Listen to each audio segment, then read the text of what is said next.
Try your luck. A lot of these demons just trying us. New man alive, I can't die enough. Jews they been black, no denying us. These curses have been on me, can't cry enough. Longing all day for the freedom. I got some enemies more than just Edom. They don't understand it, he told you in Peter. Trying to get back to the garden of Edom. This the last show, the righteous judge standing at the door. 6 rings on me, like MJ, 2/3 got to go. Double honors, we a flock of kings. Great light shining on the earth. The laws of Yah can't cut the corners. Tree of life is not a stain on us. Watch me whip a chariot. BHI, they put the blame on us. The Bible is a weapon. And you know we always got that thing on us. Who gon' rise up for the king? Chain me faster than an eye can blink. Redeem me from Edom. These last days ain't no time to faint. Yo. Big things popping. What time the great whore dying and them bombs need dropping. Most high about to switch a noodle, go Alfredo on them pasta. Cooking coons in the month of June, they can't barbecue like Papa. What you must forgot about Sodom, don't give me no lip. Especially if you send me on ships. Sauce, I don't need no chips, Sherry is gon' dip. Coons of October, that's it. New Jerusalem, that's this. Gotta run it back, that's a hit. Backslide on the God, get your wings split. Bitch gon' die, it's over, that's it. Babylon burning like a torch that lit. Washington, this the last trump. Bombs dropping like a bass drum. 10,000 at my right.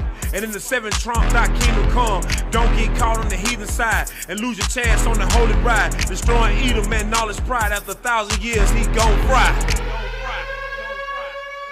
Incense, smoke, please don't choke. You need prophets, OJ, no pope. Hope they caught it off the ropes.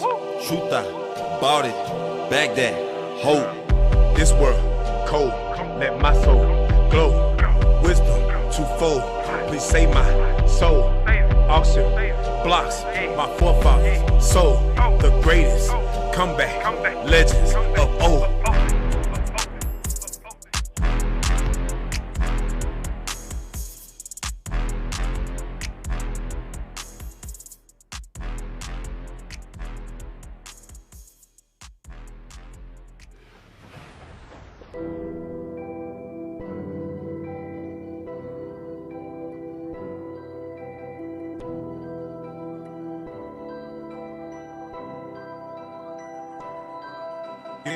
That's the Noah's Ark. We building and building, the flood coming, but they will not listen. The seed in great army, they worry about sinning. Shout out to Bishop and Deacons.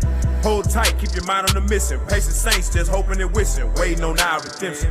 Hey, the Noah's Ark. We building and building, the flood coming, but they will not listen. The seed in great army, they worry about sinning. Shout out to Bishop and Deacons. Hold tight, keep your mind on the mission. Patient saints, just hoping and wishing, waiting on our redemption. Hey, we just waiting on our redemption. I want my redemption. I wanna play my position. Water boy, Lord willing.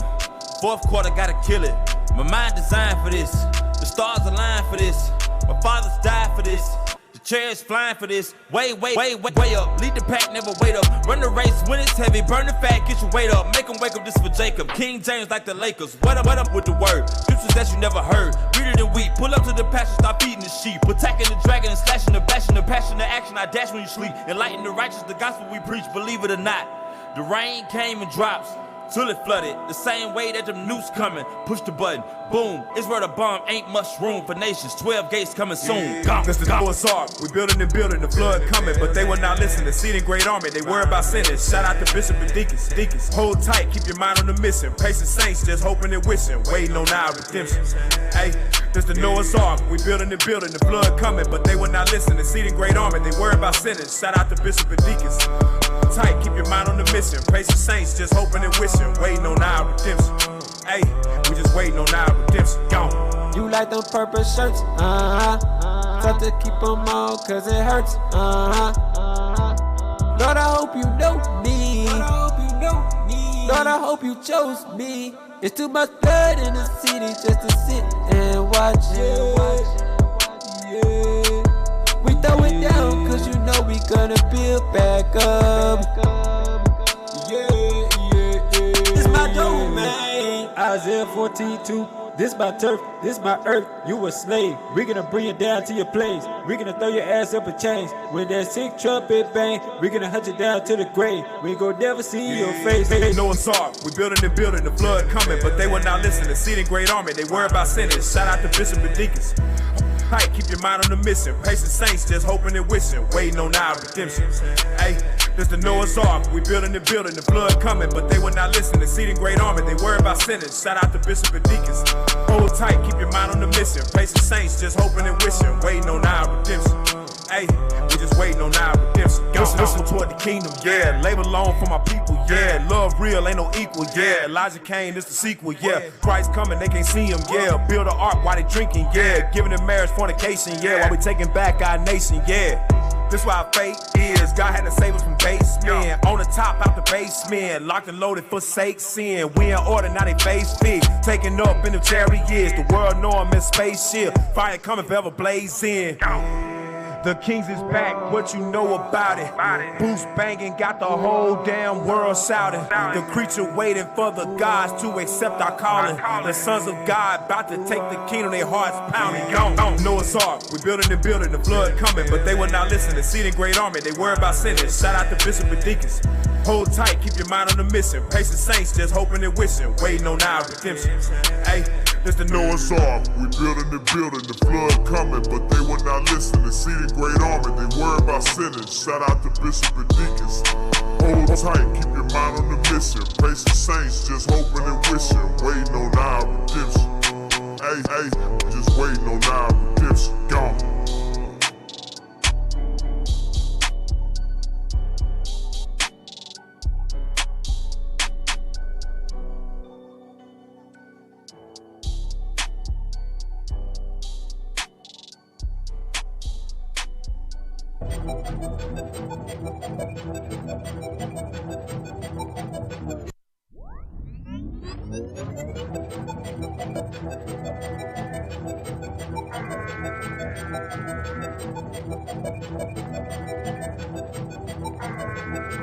Teach you to turn that thing up.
Segregation in this wicked nation. The gates of hell won't prevail even with the eyes we facing. The God that we serve bringing down their devastation. That's why all the real saints gonna have patience.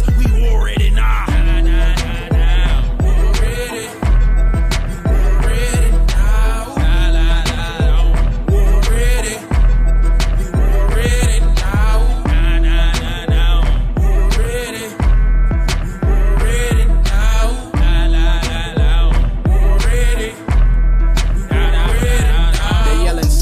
And roll as our bodies hit the floor.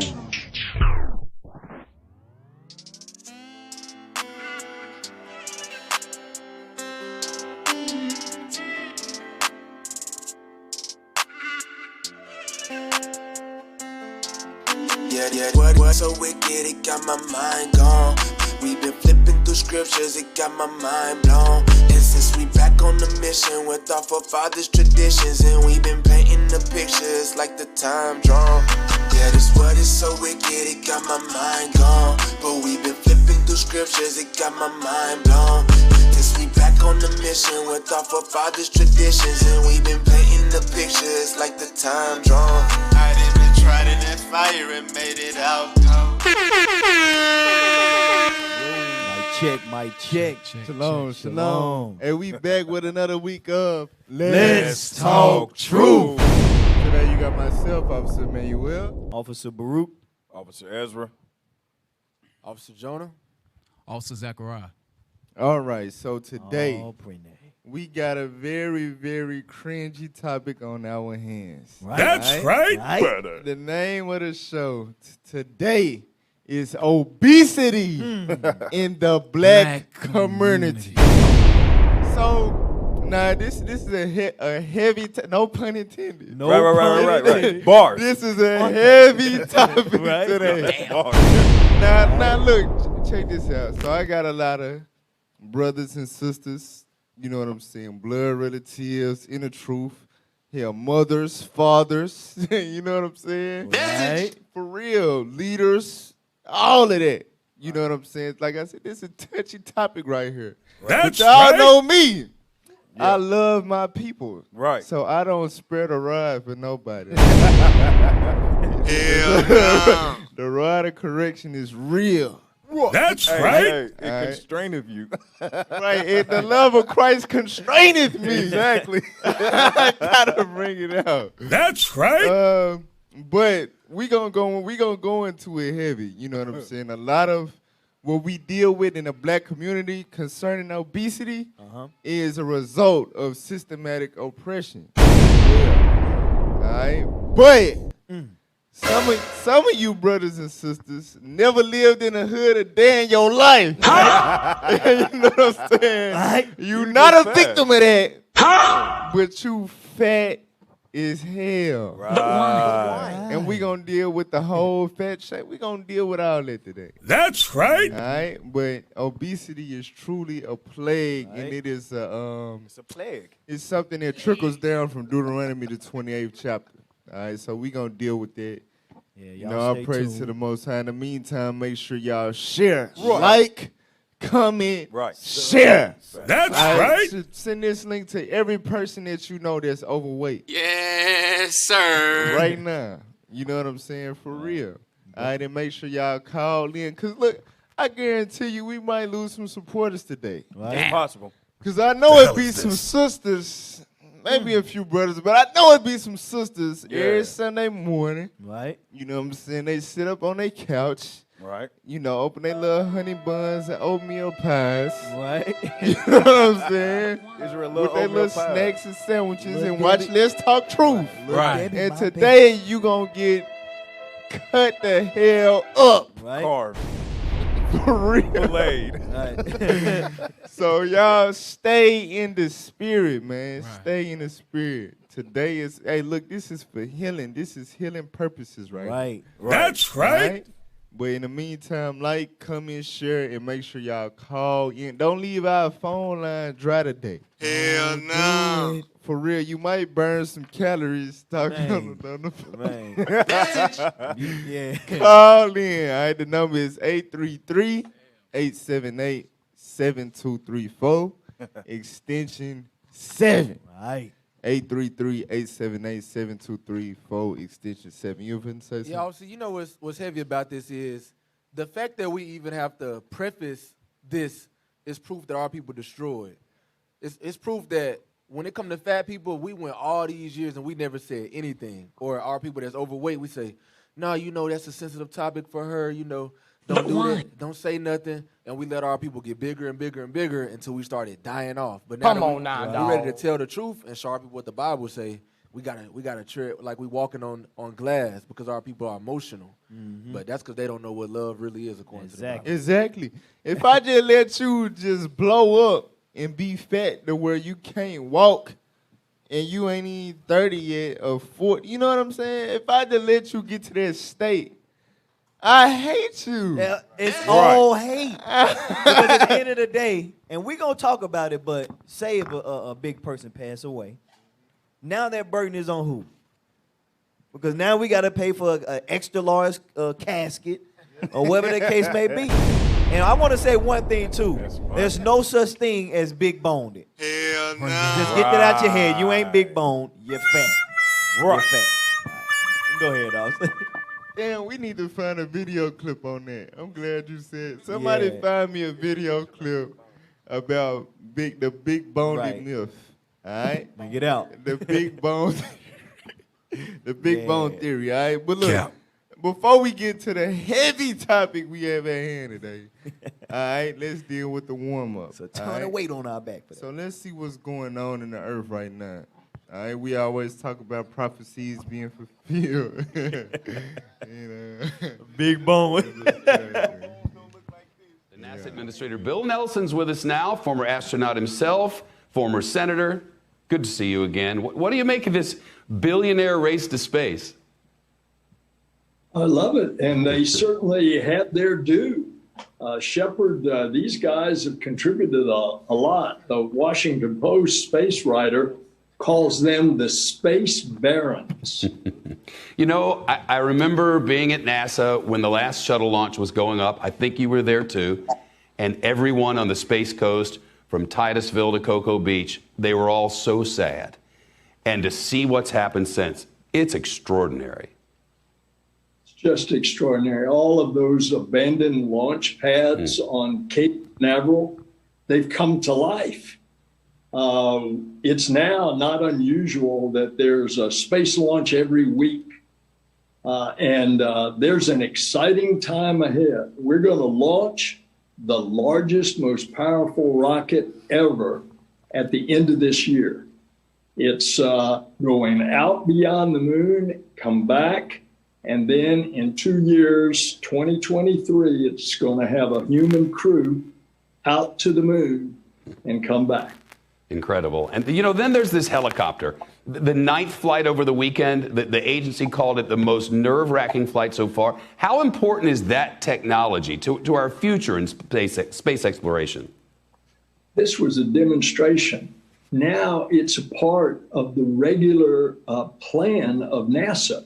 It is out doing a flight, scouting for the rover. This particular time, it's scouting a very sandy region in order to determine should the rover go there and possibly get stuck in the sand. Ingenuity is just doing amazing things. There's so much talk about UFOs in the wake of this recent intelligence report. What role should NASA play in how the U.S. really sort of approaches that uncertainty moving forward? Well, NASA has been involved for years searching for life. As a matter of fact, it now has a fancy name, astrobiology. We're looking for life on Mars, on the other planets. We're looking out in the cosmos, trying to determine other suns that have planets with a habitable atmosphere. But when you think about it, Shepard, if you have a universe that is 13.5 billion years old, it is so big. Is there another chance for another sun and another planet that has an atmosphere like ours? I would say yes. Yeah, so I think we're going to get some indication that there's intelligent life out there. Bill Nelson. Hey. Bring it out. Hey, get over there real quick. But look, so Esau, right? They really like, the Most High really jacked them up in the head. It gotta be. Like with the blessing by that sword that shall live and all of that. Like they done got so used to conquering, like they done got addicted to it. So they trying to go everywhere they can possibly go. You know, they done been all over the earth, shedding blood and raping people and all that and doing all this conquering. They want to take it outer space. They want to try to fight everything out there, conquer everything. Exactly. But the Lord said that they was going to be like that. All right, Obadiah chapter 1. Let's read verse 1. The book of Obadiah, verse 1. The vision of Obadiah, thus saith the Lord God, concerning Edom. Concerning who? Concerning Edom. Concerning Edom. Now, you know, we ain't going to go into the whole breakdown or whatever, but when you read Genesis, the 25th chapter, Esau, which came out red and hairy, his name was called Edom because he was red. All right? There's books, there's literature out there that shows you. Matter of fact, I'm going to quote one book. It's like Bible baby names or something. And it lets you know that Esau is the forefather of the Roman Empire. Meaning these Caucasian people that you see today, they descend from Edom. That's their biblical name. They're the Edomites according to the Bible. That's let's right. jump down to verse 3. Verse 3. The pride of thine heart have deceived thee. Right, so these people are so prideful that they want to take their conquering endeavors beyond earth. Come on now, dog. They are so prideful that they think that they deserve to be rulers beyond this planet. This is how prideful they. Well, they doing a bad job down here. Exactly. They doing a bad. The earth polluted. Right. It's earthquakes Global all that 'cause they warming. breaking into the damn earth. Right. So they suck. People killing each other, dying. The GMO. They doing a bad job here, but they want to. They want to go. Bruh, they prideful as hell. Hey, you know. You would think they'll be humble. Like, look, we need somebody else to give it a shot because we suck at ruling. You know what I'm saying? Hey, you know what's a good point you saying that they suck, because a lot of these movies they put out of these aliens coming to take over Earth, like Transformers, for instance. Oh, they was here and they want to take over and destroy the Earth or whatever. They're really talking about themselves. That's what they're doing. They're sitting here, like you said, they're taking the oil out, and then what leadership just brought out yesterday, they're inserting it with something else and filling those pockets up and destroying the earth. But they want to go travel somewhere else and take over something else. Come on now, dog. They not mad. They prideful. Read on. Thou that dwellest in the clefts of the rock. Right, because that's their original habitat. All right, the Caucasus Mountains, the clefts of the rock. Go ahead. Whose habitation is high. Right, their habitation is high. So today, just like when they was in the mountains, you know, when the rocks and the caves and all of that, now they still in the damn mountains. But they got big houses, Right. you know what I'm saying? They on the hills Man, and all look. of that. They living good, but they still in the damn mountains. Like when you look off the river of Little Rock right here. Exactly. All them on that cliff hanging off. Exactly. That's Yeah. their spot. Exactly. They love it. Habitating on high. That's why they build skyscrapers in the city. All right, read on. That saith in his heart, who shall bring me down to the ground? Right, exactly. And Donald Trump embodied that mentality. Like, who gonna destroy me? Right. Do whatever we want to do. Go ahead. Though thou exalt thyself as the And eagle. this is how you know what nation is referring to. All right, they exalt themselves as the eagle. That is the emblem of the United States. Go ahead. And though thou set thy nest among the stars. What does this mean? They set their nest among the stars. Wait a minute. A nest is a habitation. Right. Well, bird. They represent themselves as the eagle. What did they say in 1969 when they landed on the moon? The eagle has landed. The eagle has landed. That was a fulfillment of Bible prophecy. They Right. trying to make their habitation amongst the stars, the planets, outer space. God said, though you set your nest among the stars, though you got NASA, you got all these rocket ships and all this going here and there, though you do all of that, read on. Thence will I bring thee down, saith the Lord. God said, from that point, that's when I'm going to start bringing you down. Ever since that year they done done that, America been on a slow decline. Right? And it's I'm telling you, they on a smooth path to destruction. Highway to hell. Right. They own it. Right. Go ahead. And the craziest part is they feel that. They know they on their way out. Can we get Malachi 1 and 4? Malachi Nope. chapter 1 and verse 4. But Esau, they so crafty. They start drama with all these other nations. They cause commotion. They know that the Bible prophecy is for the nations to gather in the valley of Jehoshaphat. There's going to be war. The earth going to be destroyed. The Lord going to give the world to the Israelites. Right. So they said, we have to figure out somewhere else to live because this world's going to belong to the Israelites. We don't want God to destroy us, so we're going to leave them niggas down there, including the black bourgeoisie, and we're going to go outer space and find us somewhere to live. Come on now now, realizing dog. that God is going to destroy you either way. Watch that, read. The book of Malachi, chapter 1, verse 4. Whereas Edom saith, we are impoverished. This is what they said. They said, you know what? We don't have anything. Black people are ruling the world. When was this? The transition from the Dark Ages to the Renaissance era. Come on. But we will return and build the desolate places. We're going to come and we're going to build the desolate places. Meaning we're going to take over, we're going to conquer, colonize, and destroy, and we're going to build where there is nothing built yet. Guess what now? They're saying, oh, we're going to go build outer space. We're going to build here, we're going to build there. Esau is destroying all the forests. Let's put a community over here. Let's make fake islands and put it on top of the water because we want to build here. Come on now, Read. dog. Thus saith the Lord of hosts, they shall build, but I will throw down. But I will what? But I will throw down. So that same eagle that set his nest among the stars, Christ is going to go up there and throw them right back down. That's There's no way to hide from the Lord in his return. Read. And they shall call them the border of wickedness. These people are the beginning and the end of wickedness. This is America. The nation of Esau, the Edomites. Come on. And the people against whom the Lord have indignation forever. And now you're just seeing more and more proof and reasoning of why God hates this nation of people. That's they want right. to be him. They think they can break the scriptures. It's not going to happen. Hey, real quick. Hey, go to Isaiah 14, just to back up what you said about, basically, we done all this, caused all this hell on earth. So we just going to shoot off somewhere else to duck all the smoke. Hey, Isaiah 14, verse 12. Watch this. The book of Isaiah, chapter 14 and verse 12. How art thou fallen from heaven? Right, so heaven in this context is referring to rulership. When you read Deuteronomy 11 and 21, it's four meanings of heaven. All right, you got the sky where the birds fly. You got space where the planets at. You got the third heaven where the Most High resides at. And then you got heaven meaning rulership. All right?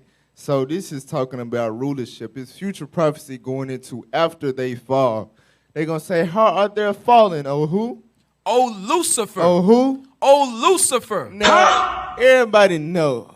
You know what I'm saying? In the world, we grew up watching Illuminati videos and, stuff like that. Right. We know Lucifer as a man with some damn ram horns. Right. With some red skin and some horse hooves or whatever the hell.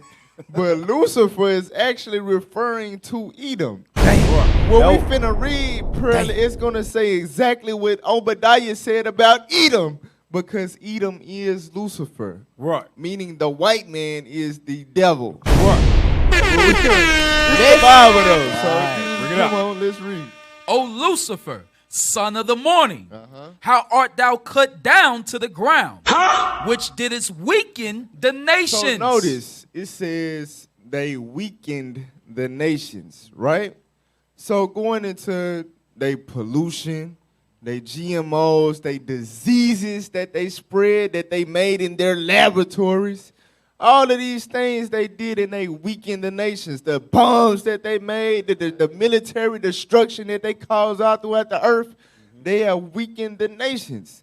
And they know they got to pay for that. But this is what they say in their mind. After they done all this dirt, this is what they say. Read on. For thou hast said in thine heart, I will ascend into heaven. I'm finna jump ship on that. I'm finna duck all the. I'm finna escape. Right. I'm finna escape. I'ma ascend into heaven. Read on. I will exalt my throne above the stars of God. I'ma exalt my throne above the stars of God. Meaning, I'ma make my mark on Mars.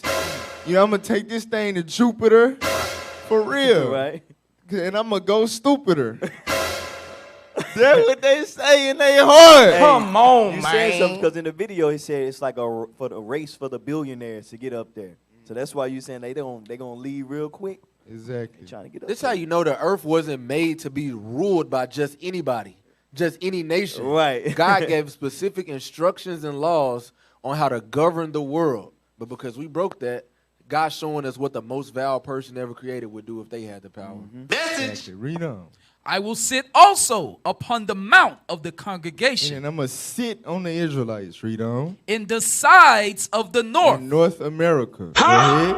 I will ascend above the heights of the clouds. I will do what? I will ascend above the heights of the clouds. After all that, I'm going to ascend above the heights of the clouds in space. Read. I will be like the Most High. I will what? I will be like the Most High. They challenge themselves. Like when you read in Genesis, what is it, 10, 11, about the Tower of Babel. Right. And the Lord said, nah, hell nah, y'all are tweaking.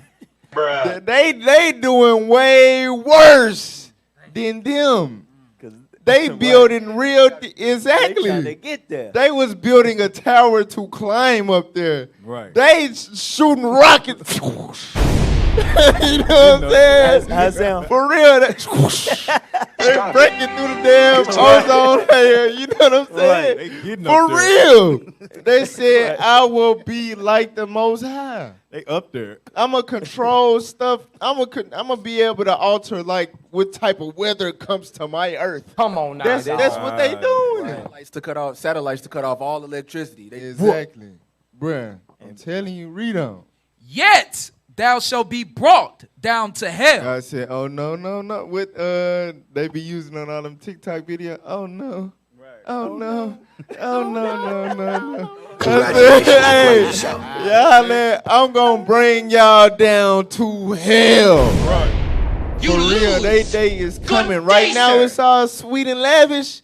When the day is coming, they is going to be burning in flames. And serving the Israelites. Go ahead. To the sides of the pit. Uh-huh. They that see thee shall narrowly look upon thee and consider thee, saying, is this the man? Is this the who? Is this the man? So we read in verse 12, this talking about Lucifer. But in your mind, you thought Lucifer, oh, that's a red spirit with the goat horns on his head. No, Lucifer is a race of man. That's right. They gonna say, is this the man that what? That made the earth to tremble, that did shake kingdoms? This the man that dropped all these atomic bombs, had all these missiles. You know what I'm saying? For real, this the same man that had all this military power. Right. But a black man and a whole legion of angels gonna destroy their ass. They gonna be like, damn. Right. I thought they was invincible. For real, the Marines, the Navy, the Army, they couldn't stop these niggers. Hell no. No. It's coming. For real. So let them do all that NASA and all of that skyrockets. Hey, let me get 1 point. Hey, go to Jeremiah real quick, chapter 10. Because it's heavy. You said when we read verse 15, yet thou shalt be brought down. So the mindset of a Negro, an Israelite person, is we not supposed to follow them. Because if this going to get brought down, you don't want to be in the midst of that. So read what you got. Verse 1. The book of Jeremiah, chapter 10 and verse 1. Hear ye the word which the Lord speaketh unto you, O house of Israel. O house of Israel, the Israelites, come on. Thus saith the Lord, learn not the way of the heathen. Don't learn the way of the heathen. Don't go out there trying to be an astronomer, trying to search the stars and this and that. Don't do that. Don't go out there and do that, because what? No. Read. And be not dismayed at the signs of heaven. Don't be dismayed at the signs of heaven. That's what they are. The heathens do that. They go out, like you said, they want to go to Mars. They want to be on the moon, sleeping on the moon, saying they amongst the stars. They want to be up there. The Bible is telling the Israelites to do not follow that. Is that it? Come on. For the heathen are dismayed at them. Because they are dismayed at them. That's all I want. We can't follow that custom at all. Praise to the Most High. Y'all warm? Hey, just a quick comment regarding Esau. You know, the scripture says his tongue gonna fall upon himself. Yep. There's a TV show called Strange Angel on Prime Video. Deacon Athan brought out one of his videos in his class. Basically, he's showing you that on Strange Angel, how he learned space travel is through Satanism. That's in the it's real weird. He say watch 2 episodes, just leave it alone because it got weird as hell. Yeah. I checked it out. Yeah, he learned space travel from Satan, so they know who they are. You know? I thought you was gonna mention this. I think it was a woman. She described one of the people out there as a straight up black man. Right. Yeah. Like that's gonna be the rude awakening for them. For real, they gonna run into some them angels. You know what I'm saying? And they gonna be black. They gonna look like the niggas they shooting down in the street. See a little spark in the sky. Like what the hell is that? Poof. And they gonna be like, damn, we done messed up. I'm tired of this, man. Right? But all praise to the Most High. So look, let's get into the topic now. Let's get into this heavy topic. It's been weighing on us for a minute. Yeah, it's been weighing on us. How is that helpful? Now. But like I said, I'm gonna get into how it's a result of the curses of Deuteronomy 28. It's all by design. Remember, just like when the Egyptians had us in slavery, you know what I'm saying? Their whole MO was to destroy us, to depopulate us. Right. You know what I'm saying?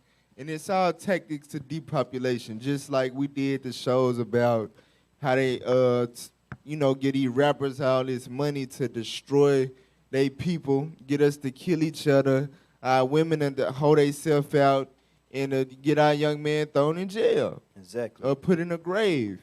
You know what I'm saying? The homosexuality, the Sodom agenda is to, turn them in, gay, spread diseases, kill them off, and not reproduce. You know what I'm saying? All of this stuff is tactics to destroy the damn Israelites. For real. And one of the tactics was creating environments in which they will become fat-ass niggas. This is America. All right, watch this. What? Play that first video I see. The first thing you always hear is oh, well, eating healthy is expensive. It's too expensive. I'm sorry. Eating healthy is too expensive. That, you always hear. Well, in fact, you look at it one way. You're going to pay for your health one way or another. You can do it in a preventative way to prevent those diseases that we suffer from, that that we mentioned, the disparities that we're high on. You can prevent those diseases from coming, a dis-ease, or you're going to pay for it within the medical field some way or another with medication and things like that. So I feel like we make it more of a problem than an issue than it is. Pause. I want y'all to realize what this man just said. All right? So, because that's one of the many excuses people use when they fat. Eating it costs too much to eat healthy. You ever been to Whole Foods? It's high, right? But what's higher than that? The hospital bills. Right. When you hooked up to the damn, you know what I'm saying? Right. The medication, the dialysis twice a week. Right. Our people don't think about this stuff. And he said you're going to pay for it one way or another. You either going to spend the money to eat the right stuff, or you're going to eat the wrong stuff and pay the damn medical system all your damn. You're going to be in debt for the rest of your life. Your children going to inherit your medical debt. You know what I'm saying? You're going to pay for it one way or the other. How do you want it? How do you want it? You know what's crazy, though, is that these fat people that we talking about, because we talking about obese. That's fat. That ain't just a little chunky. You spending way more on fast food anyway. You lying. You not going to spend more money on Whole Foods. It's a deception. It is. It's a deception. Because your fat behind is getting like 3-4 combo meals and whatnot. You're spending $5 to $10 at a time as opposed to going to the grocery store, spending $120. Yep. So you thinking that you know what I'm saying? But it add up. Another thought on that is if it's more at Whole Foods, that means just stop eating so much. Just buy enough to eat maybe once a day to burn that fat off. Instead of, I got to have full course meals every time I eat. Cap. If you just stop that, then it'll change. Then you still going to save.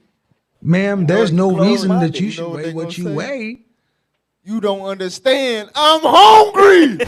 I'm hungry. Feed me. Hey, you don't know how it is.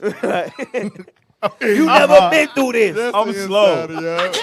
I'm slow. My bills are paid. I did not Real catch quick, it. get Deuteronomy 28. Deuteronomy 28, verse 17. The book of Deuteronomy, chapter 28 and verse 17. Like I said, I'm gonna show y'all in the curses how obesity relates to the curses. So he mentioned a couple of things I'm gonna point out in the curses. Read that. Cursed shalt thou be. Cursed shall be thy basket in thy store. Right, cursed shall be thy basket in thy store. Talking about your savings, your money, you know what I'm saying, your income, so on and so forth. So he said you're gonna pay for it one way or another. Our mentality is we broke, we ain't got that much money, we not able to budget fresh veggies, fresh fruits, and all that to the extent of being able to get full off of that. All we can afford is this BS, this canned food and all that in order to get full every night. But what you really can't afford is, you know what I'm saying, being stricken in your health where you can't work when you get to a certain age. Exactly. You going to dialysis 2-3 times a week. You in and out of the hospital. You getting strokes. You taking medication. All of that add up way more on the tab than a damn high grocery bill. You know what I'm saying? But that's the thing. We in this predicament. We in this environment. We feel like we just can't afford it. God said we was going to be cursed in our basket in our store. And that's the store part is going to go into some heavy wheat that we ain't made it to yet. We going to come back to that. Now jump down to verse 61. Verse 61. Also every sickness and every plague, which is not... read 59. I'm going to use this one. Read 59. Verse 59. Come on. Then the Lord will make thy plagues wonderful, and the plagues of thy seed. And the plagues of thy seed. The word seed means it's generational. One thing that run in my family, a plague, is diabetes. I done had cousins die late 20s. You know what I'm saying? They was, regular, you'd run around hoeing and smoking and drinking and all that, and just died out of nowhere from diabetes. Real talk. For real. Like, that really real deal plagued my family, but we still don't give a damn. We still eating ham, pork chops, you know what I'm saying? Garbage. For real. Hog maws, chillings, all of that. But why? We still don't give a damn. God said that's why I got to send them plagues on your seed. You know. Even great plagues. And of long continuance. Of what? And of long continuance. One thing about it, diabetes is not a cold. Right. That ain't something you can shake after a week or 2 weeks. Hell no. That is something, it never go away. It's of long continuance. That's right. It's not gonna never, you're gonna have to take them insulin shots for a very, very long time. I'm tired God of this, said man. that's a curse he was gonna send on his people. Read on. And sore sicknesses. And of long continuance. Sore sicknesses of long continuance. All right, the high blood pressure, the gout, the diabetes, all this stuff that plague our people, guess what? That's a result of what was prophesied in the Bible that happened to the Israelites. Why? Because we the Israelites. All right, so go back to the video. Originally, my first point on that would have been, poor people, they have to make do to get what they need. And I feel that is true to a certain extent, because you can, I see people when I'm in a grocery store buying, highly processed foods, TV dinners, things like, Rotel, XYZ, and saying, groceries are really high. I understand that, but you got to look at the packaging. You're paying for a lot of stuff that's already prepared, or you just heat up in a microwave, and that's more costly versus you going to the store, buying some whole grains, buying some... That's death. That's suicidal. Right. Buying it, the frozen TV dinners and all of that, the food that I'm going to just pop it in the microwave And I think, you know how the scriptures say in Daniel 7:25 that they're going to wear out the saints of the Most High? Exactly. I ain't going to lie. I think we just so tired from slavery. We don't feel like cooking no more. We don't feel like playing no damn gardens. Reading no supplements. Yeah. Nutrition facts. Right. Our women don't make their own cookbooks no more. You know what I'm saying? That's some of our women used to do that. That is make their against own damn the nature cookbook with of their own human recipe. It's beings. unheard of today. They don't do it. For real, our gotta watch sisters don't Martha do that Stewart. no more because I'm tired. They tired. They wore out from slave. I honestly think that. So we just I'm gonna get the TV dinner. You know what I'm saying? Canned food. I just open the can, put it in the damn pot. That's it. For real. It's just like with cigarettes. I never understood as a kid why would somebody smoke cigarettes when it says it can kill you. Are people to the point where they think we gotta die anyway? I just don't care. Suicidal. Come on now, Our dog. people suicidal. For real. How is that helpful? Suicidal. And that's how you know we are cursed people. Only a cursed people is saying on a pack shall cause cancer. Yep. Right. I'm smoking my cancer sticks. Stupid. What the hell is wrong with you? Hey, that's You how need know to we be blind, slapped. for real, right? But we destroyed. Hey, yeah, what happened to those VA commercials when they slap people? They don't play those no more. Should have had a VA. And that's They one need to thing eat healthy, about it. man. That's Tell one them thing about themselves. black people. They'll smoke cigarettes, black mouths, eat chillings and all that. But you better not touch me. Right. You know what I mean? Fuck! You know, they'll get you the right thing. Hey. You can't touch me. We don't even fight no more. Right. But I put a cancer in my body. Right. And black people, we are true astonishment. Yeah, Esau killing For you real. softly and you talking. Let's crazy. go back to the video. You know, fresh fruits and vegetables or canned fruits and vegetables.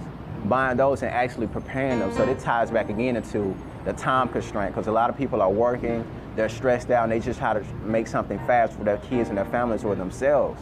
It really doesn't cost a lot to eat healthy. I mean, you really don't. I mean, if you're doing it sensibly, you know what you're doing. Like, you're not gonna get a week's full of vegetables that you're not gonna eat. They're gonna spoil. So knowing that you're not gonna do that, you're gonna reduce money spending and you're gonna get what you need. You're gonna learn how to eat more accordingly to your habits. A good sister of mine, she always say when you go in the grocery store, you should spend more time in the vegetable area than anywhere else. And you should frequent the vegetable area at least 3-4 times a week.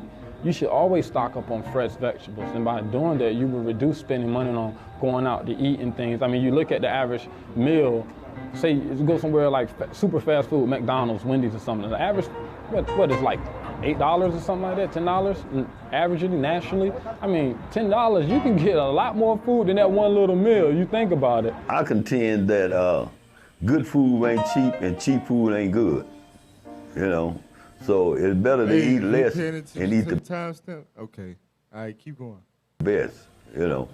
And then we had to take responsibility in our diet too. You know, we go to the store, we looking for the pause pig it real fry. quick. Hey, you know he said something that I always say. Yeah, I was just about to say Right. it. He said, cheap food ain't good and good food ain't cheap. I always say it. Because it's deeper than just food. It's Right. If it's good, it's bad. Right. If it's bad, it's good. Right. That's the precept. That's the precept. He just brought it out. He proved it, exactly. He just brought it out. But go ahead. You know, and the pig five is where you get 5 different kinds of meat at one time for a cheap price, and not guaranteed that the you gotta meat- pause this too. I remember, I'm trying to think. Where did we used to go? I think it was when the Edward Food Giant first came to Rose City. Because we was living in Sherwood, you know what I'm saying? And like we heard about, it was the one off Kemp, the Edwards Food Giant off Kemp. And they started doing the Pick 5. And this when I was still, I was like in my teen years, probably like 14, 15, still living with my mama, stepdad or whatever. And they was like, hey, the Pick 5, the Pick 5. I'm like, what the hell is that? You know what I'm saying? So we'll go all the way to North Little Rock off Camp to get something from the Pick 5. Because that's like black people like, you know what I'm saying? Don't get that, man. $20, you get 5 meats. And it's frozen, you know what I'm saying, processed, cheap, and it's really a ripoff too, cause the little meat be like enough for one person. It'd be mostly fat. Yeah, and it be mostly fat and bone. Come on now now, that dog. be big boned. Hey, leadership, brother. That stuff be big 'Cause bone. they It insert look it. big in Right. the pack, but it's just a big ass bone. I'm With a tired little of this, bit of, a little bit of meat. Hey, that what you But saying? then we was like pick five, cause we thinking we getting a deal. Right. But nah, bro, we was getting ripped the hell off. But you think about it though, that's like you mentioning like Esau plotting so much against us. Like we think that's a good deal, but really they killing us with that. The leadership brung out yesterday. Where all this chicken coming from? Like how we getting all this chicken? So this chicken, how are they producing this so fast? Hey, Captain, you did. He used to say that. I remember he said one time he was like, "What? When the last time you just driving and seeing cows?" Right. Just exactly. You know what I'm saying? Oh, yeah, used to say that too. Yeah. When the last time you just drive and just see cows? I ain't seen no cows. But Right, you ain't no- Davis Burgers, McDonald's, Wendy's, Man, and loaded all all these these places. 100% Angus beef. Right. Yeah. And we already know What McDonald's, is? that pink slime, they already mixing it with something. Come on Making now, it eat dog. meat. When they feeding you horses and humans. And dogs. Don't forget dogs. This is America. Read on. Play on. He ain't been in somebody's storehouse for 2 years, But the idea that pick five is a whole lot of meat, and we tend to buy anything long as a whole lot. And so, there's a disparity between what they sell in the inner city and what they sell in the suburb. We find that the food is better, and sometimes I contend that most of the supermarket in our community ain't nothing but dumping ground. This for food that went back. Hey, he said what we gonna get into heavy. He said it's a disparity between the food accessible in the suburbs and the food in the hood. Message. Like, okay, my wife, she used to stay out Pike, right? Her grandma still stay out Pike. They got, when I was little, I remember the Kroger when it was running. Kroger, It was just a big Kroger right there, right? And it shut down probably about 15 years ago. It never rose again. It just there. It just a big ass building just sitting there. Just nothing. Just there. You know what I'm saying? It's just there. And it's literally no grocery store. It's no fresh food. No, all you got is a Dollar General in the middle of Pike. That's it. Come on now, In dog. our neighborhood right now in Rose City, you know what I'm saying? You got one grocery store. And you go in there and it smell like rotten fish. You just know it's Come unhealthy on, as soon as you man. walk in there. Right. It smell like overdue some dead rotten fish. And that's the only grocery store in my neighborhood, bro. The hell is this? It's terrible. But Right. but you know what I'm saying? When I was on my full vegan diet, we had to go 30 minutes all the way to Chanel, the Financial Center Parkway, Right. the Whole Foods, and what's the other one? Trader Joe's. Trader Joe's. Yep. The hell is this? And all you see in there is Edomites. Fresh market. Come on All now, you dog. see in there is Edomites. Natural choice. Yeah. Our people in the hood, every day, all we got is the damn gas station and Dollar General. That's it. Well, we Right. gonna get into that, though. He warming up to it, but we Hey, gonna deal with that. one thing to mention too is like you was like where all the cows and stuff at. A lot of these like Whole Foods and stuff, it be like farm raised, locally farmed stuff. But then you get the ones that the Saviors and the what are the ones that's in our hoods. That's where they mass produce it at. 10 box. So you Come getting a on now, whole dog. different type of food. That's why he said one tastes better and the other one is bad for you. And that's what we see. Yep. Go ahead. One more thing, he mentioned you think you're getting a lot, but you're really not. Right. So we know with these foods that they put in our community, primarily the fast food restaurants, you can buy 10 burgers, 10 tacos, either way, and you can eat all of that and you still feel hungry. Why? Because it's no nutrients in those foods, it's no fibers, it's no real protein. So you eat 1,800 calories and you thinking, why am I not full? I just ate all this and I had a Mountain Dew and a Cinnabon on the side and I'm still hungry. Come on now, because dog. they feeding us foods It's and they- chemicals. Exactly, it's fake. Rather basically. than actual Yeah, protein. that's gonna be in the next video we gonna show. It's gonna pull how basically like the ingredients consist of chemicals that release the dopamine and all that. Is you just eating chemicals. You ain't eating nutrients. Esau the devil for real. Like Esau the devil for real. Like that's really witchcraft. That's That's what that is. Like you done made a food that ain't even food. It's really chemicals that you eating. Like what the hell? Hey, he showed y'all that on SpongeBob. What's the dude name? The little Plankton. Yeah. Out here just and there'll be some food that pop up out of damn Yeah, I know what you're talking robot about. machine. Come Computerized food. Hey. They was showing you their hand. Like, this really was going on. Hey, SpongeBob dropped 2 nuggets because if you remember the other episode when like the Krabby Old Monday dudes tried to buy the Krusty Krab and the burgers was really just that goo that they use in McDonald's to make the chickens. You know what I'm talking about? They busting open burgers. You know, SpongeBob wasn't making burgers no more. It was like gray gob, and they was just painting it to make it look like a burger. That's the same thing. I had it here. Yep. Crazy. Yep. Play on. Bad. That they somehow sell it cheap and get it off to us. And we the kind of people that if you make it cheap, we ready for it. It can be cheap anything, you know. Just give us a truckload. When you look at the true cost of food, it's not really a financial thing. The true cost of food is whether or not you're going to go out in your backyard. Timestamp. Y'all pay attention. All right, go to 139 and 31.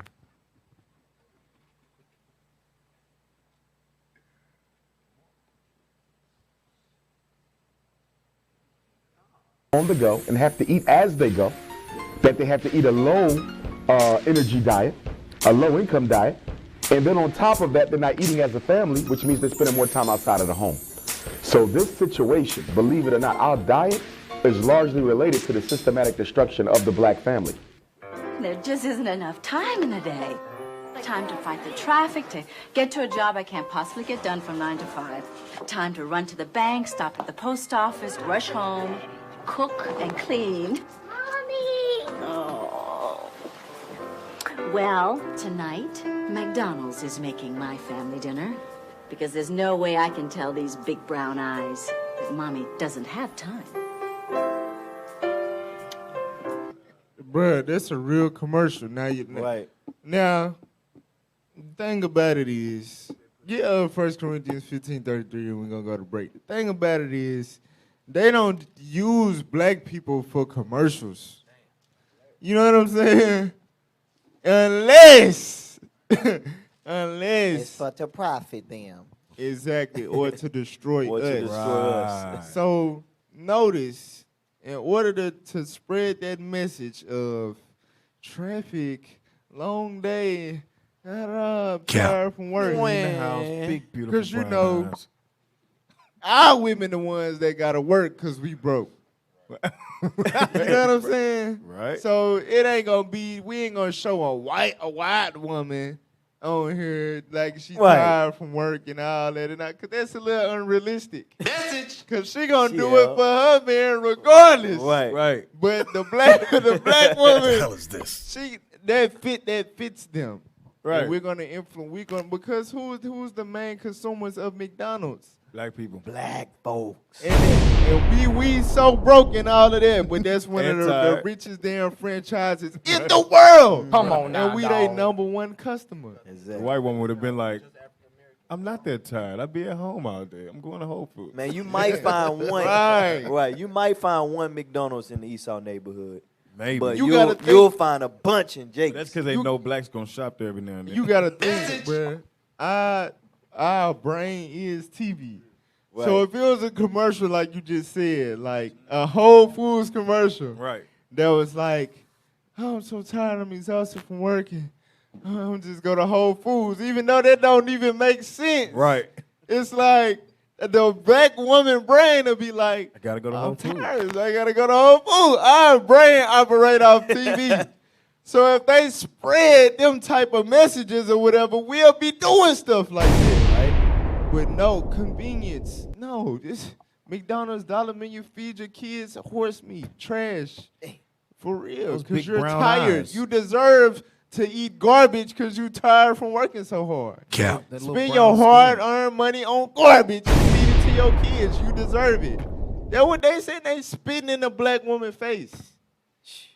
Be tired. You're gonna be tired in 15 minutes when your kids come back and say, "Mom, I'm hungry again." Exactly. I want some more. You lose. Read that scripture. Read that. The book of 1 Corinthians, chapter 15, verse 33. Be not deceived. Be what? Be not deceived. Be not. McDonald's was not trying to help you. Right. For real. They were not trying to help you out, tired black woman. For real. They was not trying to help you. Don't be deceived. Read on. Evil communications. What? Evil communications. Evil communications. McDonald's trying to prey on our broke people. Right. To spend their money on that garbage that's killing us and causing us to be diabetics, high blood pressure, and all that in a damn hospital.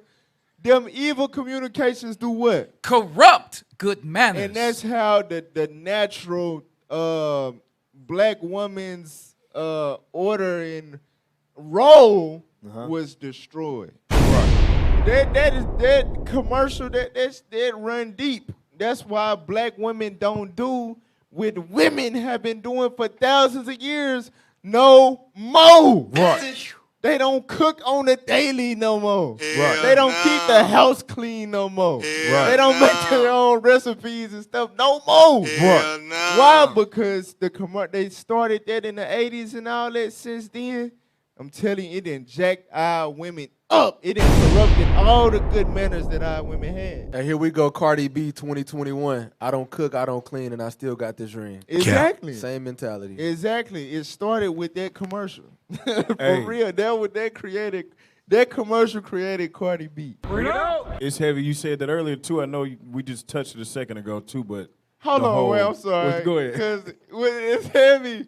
Because it created Cardi B in two ways. Right. The woman that don't cook and don't clean, and all the I'm thick. Right. That came from a result of the eating all that fat. Our women didn't look like that back then. Right. Our women was in better shape in general. Right, right. But after all them years of fast food and we don't cook no more, McDonald's and all of that, Bring it we up. got the thick ass women. For real. Right, so McDonald cooking, booty. Cooking gave when they moved around when they were cooking, they were at least burning something. Now they can just sit in the drive-thru and grab a Big Mac. Come on, man. With a large fries and a large Coke, and they good. Our women be eating bad, bruh. I was gonna say real we quick. all eat bad, but our women be eating bad. Bad. You know what I'm saying? For real. Sonic fries, the big ass Route 44. You know what I'm saying? I'm telling you, bruh, for real, because you gotta think. And I was talking to my wife about this earlier. I was like, because it's a video that is gonna show like the black women is the leaders in the obesity, not the black men. Cause we grew up, even though it's still like on some cursed stuff, but we grew up playing sports. You know what I'm saying? Being athletes and all of that. So even if we did eat bad, we working, we getting in, we hooping all day, we playing football now. The black women, unless you was a gymnastics or something, you ain't doing none of that. You sitting at the house on Facebook, Instagram, MySpace, Twitter, whatever. You know what I'm saying? So you literally, all you doing, I didn't see it with my own eyes. You know, a regular little girl that go outside and play and all that, then get to a certain age to where she just in the house on the phone and she just eat. And she just start, taking birth control. Right. And she started getting rolls and 2 chins. Message. And all that young as hell. Getting 3-4 chins on your damn neck. Can't see your How elbows. you get chins on your neck? Multiple chins. For real. Hey, but it's all by design, bro. It's all by design. Message. But look, we gotta twake. I said we gotta twake. Hey, we gotta take a break. We That's what he gotta meant take to say. a quick break. That's all right. We're going to be right back. We talking truth today, y'all. We keeping it real with our people. Exactly. That's right. Make sure y'all tune in, man. Right. Send this to all the overweight people you know. Shalom.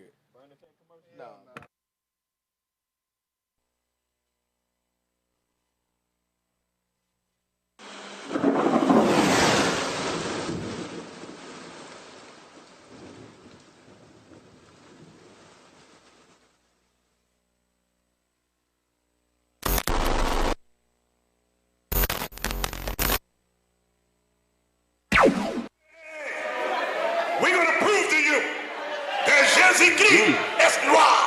He's a black man, no blonde.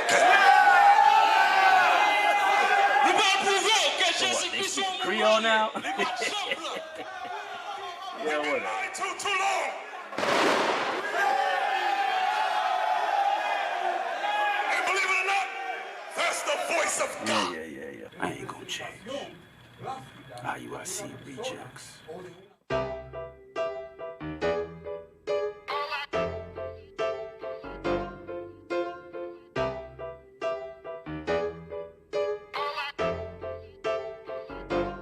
We be getting missing, cause we be on a mission. We be on that stacking bricks that's taller than the ceiling. What the hell is you doing? Watching us gon' get you left. You be hating, man, you chasing, now you running out of breath. We be shining on the high, cause we be grinding on the low.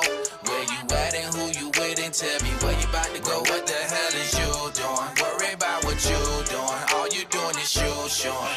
Get your mind off us and worry about what you doing. Hey bro, I can see your mind touching on our topics. I can see your nose snooping around our projects. You can't stop this truth, can't slow down this progress. Better repent right now, cause you ain't dropped that project. Real talk, peel off, left him with his grill off. Blaming us cause he done fell off. All in your sins done made him run off. Well, you need to stop shooting them goddamn eyeballs. We be swishing over here, fishing over here, using scripts, no bait. You be scrubbing over there, struggling and fake loving all in my face.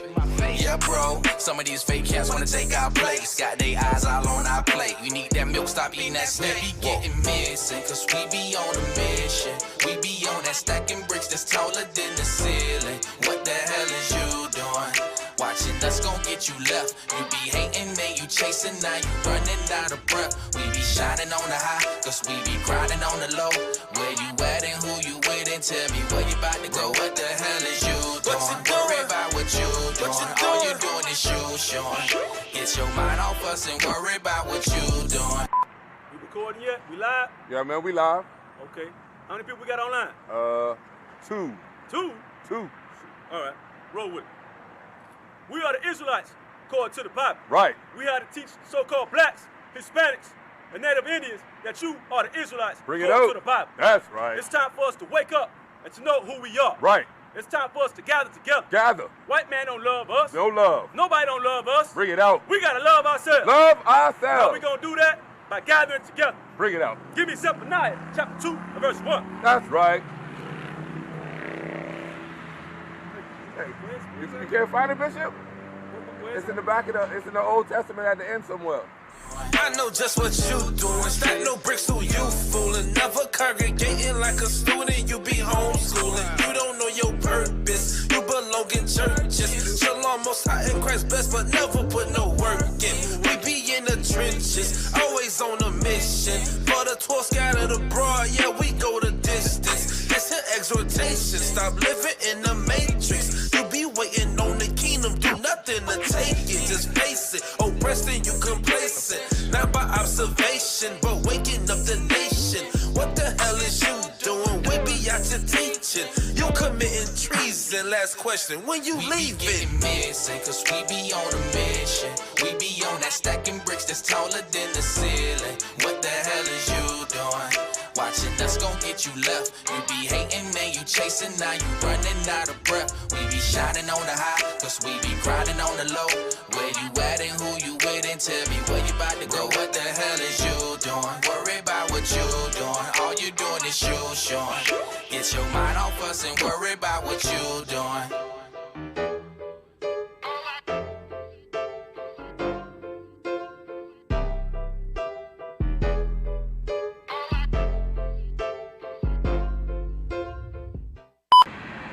Hey, what's your name? Your name Bishop what? My name. Shalom, Israel. Come on, hey, man. We back. All righty. With Let's Talk Truth. And we about to continue with this heavy topic. Right. All praise to the Most High. We got the The next hell? video you want to shoot up? Yeah. Hey, let's cue the next video, y'all. Let's cue the next video. Residents don't have transportation. Okay, there we go. Go back. Start like our 5. office. Start at 2:15. Get that disclaimer up there too, even though it don't work for real. Right. Come on. Market. And a large percentage of the residents don't have transportation.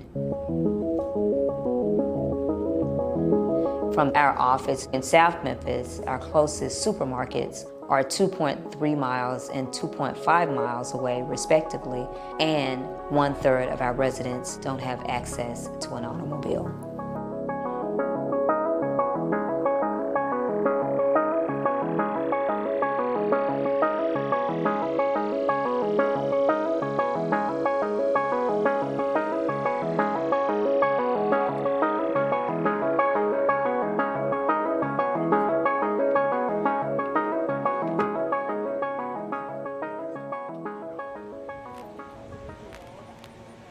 My name is Dolores Bayman. I have 5 children. I stay in South Memphis. I work for an elementary school as a janitor. A couple of years ago, it was a grocery store right up here across the street, but it's been shut down for over 10 years now. It's just an empty building. Without transportation, I have to call and ask someone to come and take me to the grocery store, or maybe catch a bus, and it takes like 45 minutes to an hour just to get to the grocery store. So when I go to the grocery store, this is some of the basic food that I buy. I buy lasagna, spaghetti, rice, their noodles. I have our canned vegetables, the basic meats. Right here, chicken, pork chops. I buy neck bones, turkey necks, basic food. And over here, I have their kind of quick food. We have corn dogs, burritos, things like that. When I go to the convenience store, it's not much I can feed them there. I have to feed them like something quick they're not gonna get full off of. But if I go to the grocery store, I get a chance to cook a full course meal.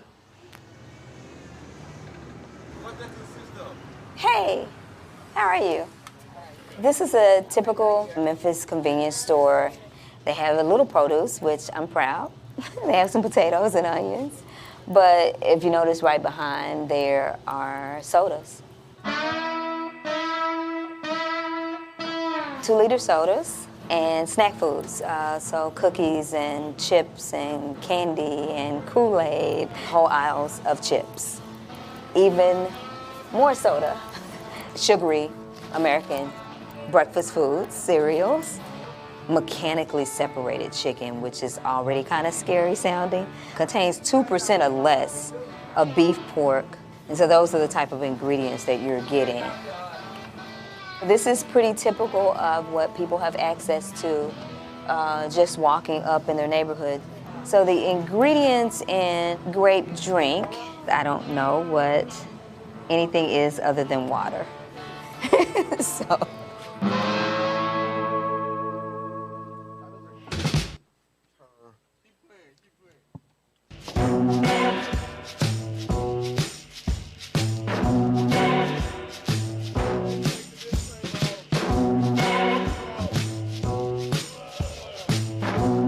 Take the disclaimer off.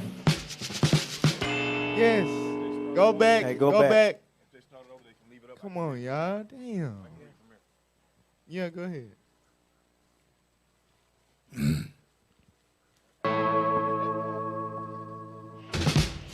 Frosty orange soda. It has ultra processed food is not made to be nutrient rich.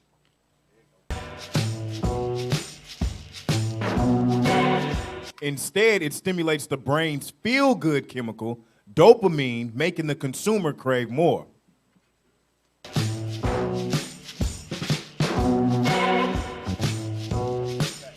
It's linked to higher rates of obesity, heart disease, high blood pressure, and diabetes.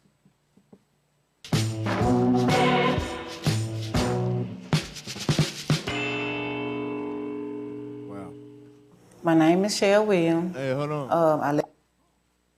Hey, get Ezekiel 4:13. Make it out. Ezekiel chapter 4, verse 13. So we saw the sister picked up the grape drink. She said, the only ingredient I know in this is water. It's supposed to be grape juice. That mean the ingredient's supposed to say grapes, water. Right. You know what I'm saying? Right. The grapes went in part of the ingredients, but it's grape juice. I'm trying to see how every time they say something like grape juice this or certain kind of juices, it don't even have juice in it, period. For any option. Like, even to sell it, it'll be like, contains 1% juice. Right. Like, this juice What actually is got this? 1% of juice in it. Come on now. What about really drinking? They get more crafty because, see, it's called grape drink.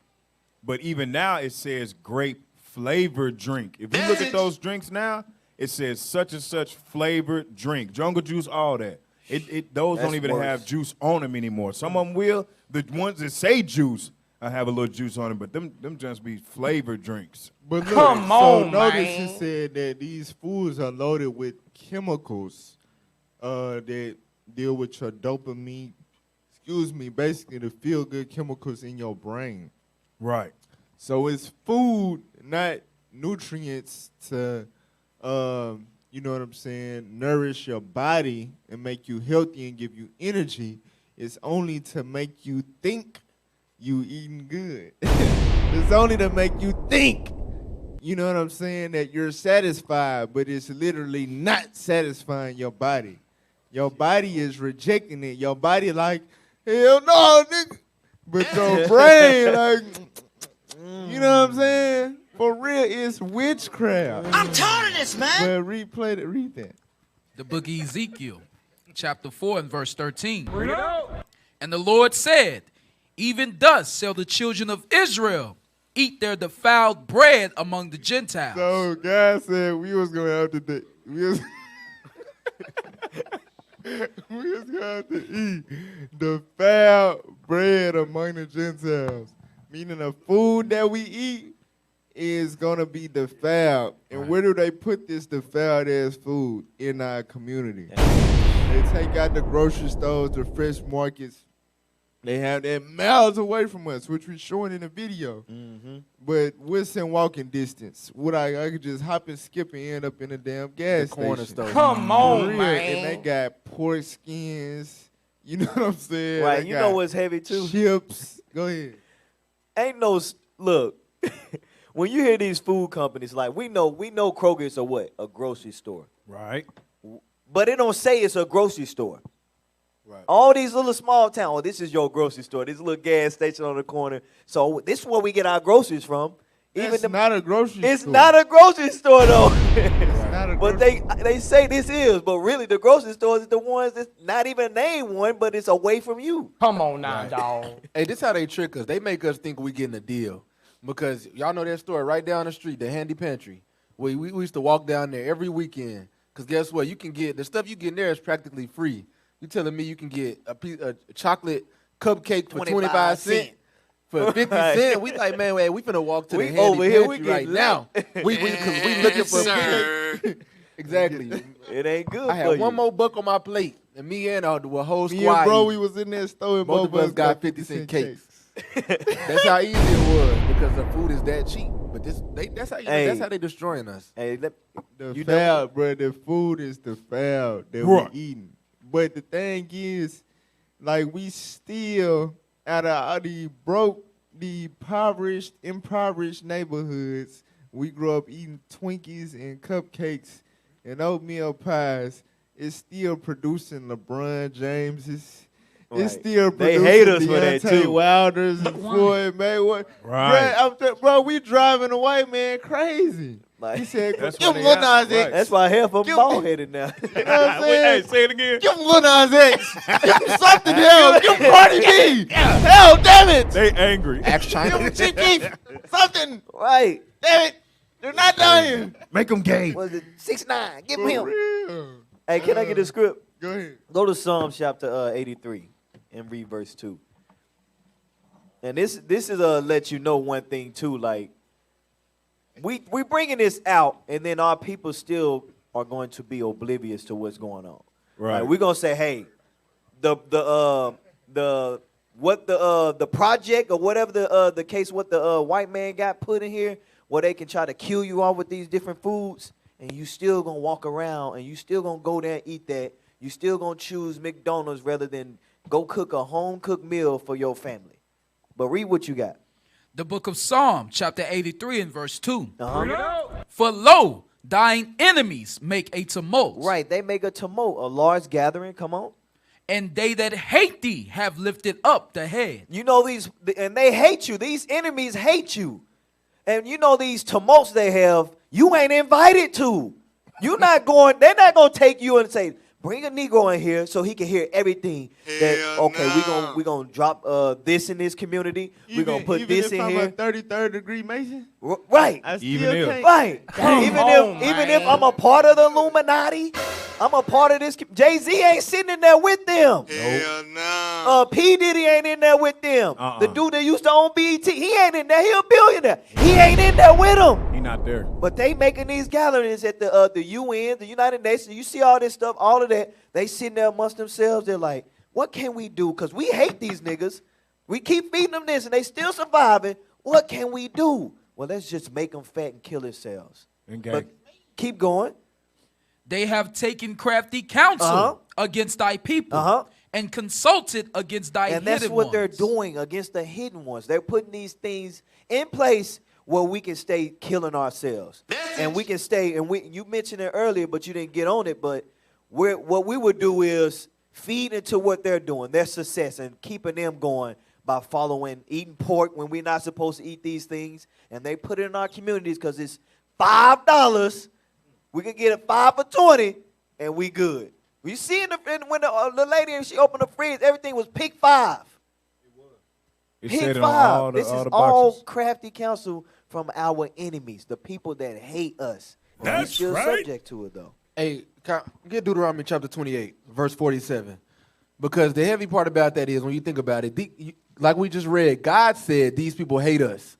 These people hate us and they hate our God. So what's the chances that we would end up in a position to have to go to somebody that hates us to feed us? We got a caller? All right. Hey, I'm Cedric. We got a caller. Hey, caller, you on? This is Let's Talk Truth. What's your name? Where you from? Shalom, family. This is Sister Denise. This is who? Sister Denise. Sister Denise. Good to hear from you, sis. How you been? I've been good. All praise. What you got to say on this topic about obesity?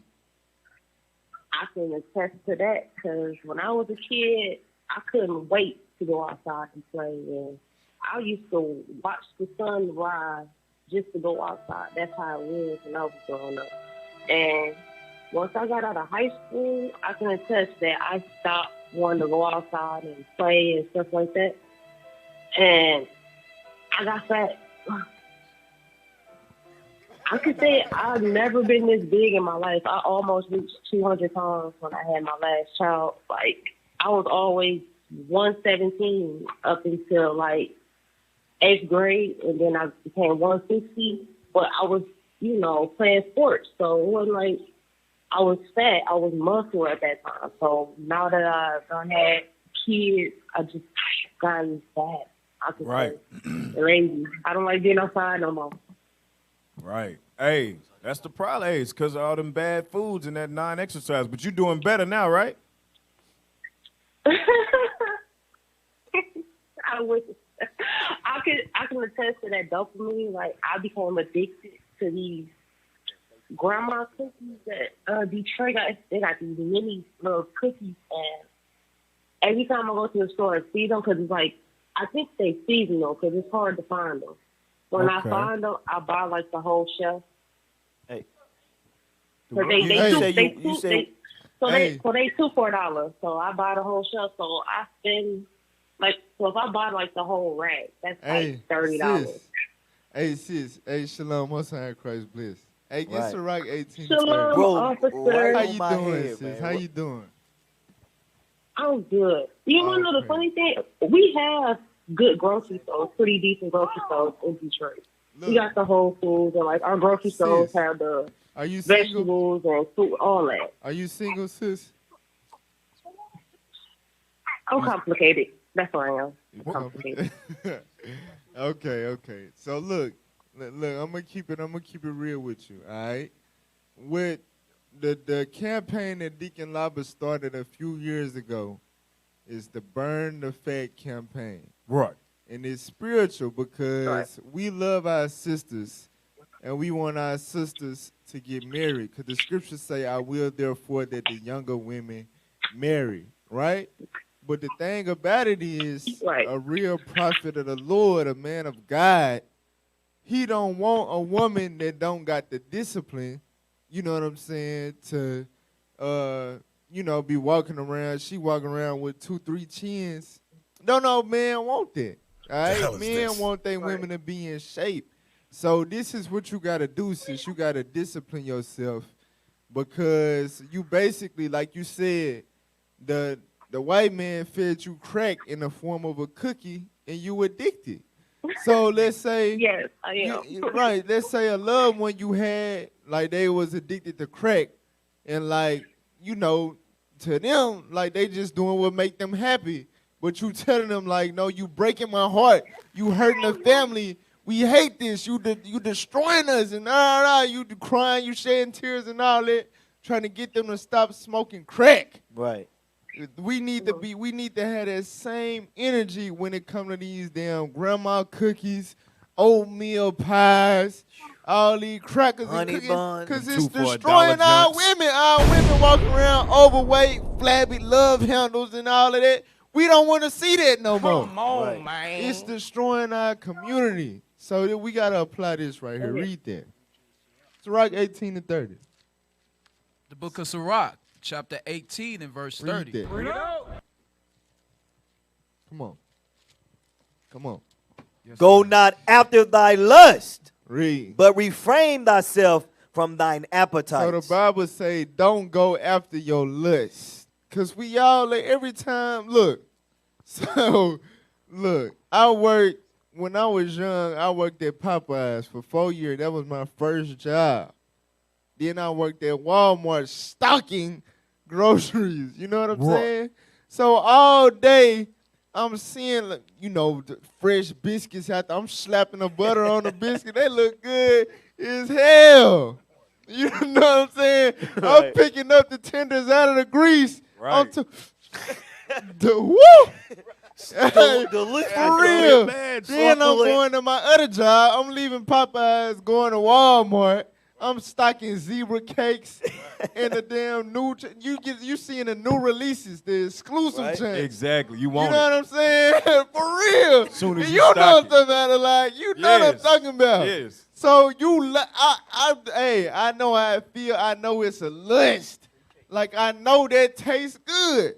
You know what I'm saying? For real. You remember when we was we was somewhere to go look at a car, and we went to that Dollar General, and they had like some little limited edition, some candy, like they mixed two candies together. We went to the store. That sound familiar. Yeah, and I was like, I gotta try. And I was on the diet where I wouldn't eat no candy. Screw. And I was like, man, I gotta try this because I know that tastes good. I know that tastes good. God said, go not after your lust. Right. And do what? And refrain? But refrain thyself from thine appetites. God said you gotta refrain yourself from your appetites. This is why. Read on.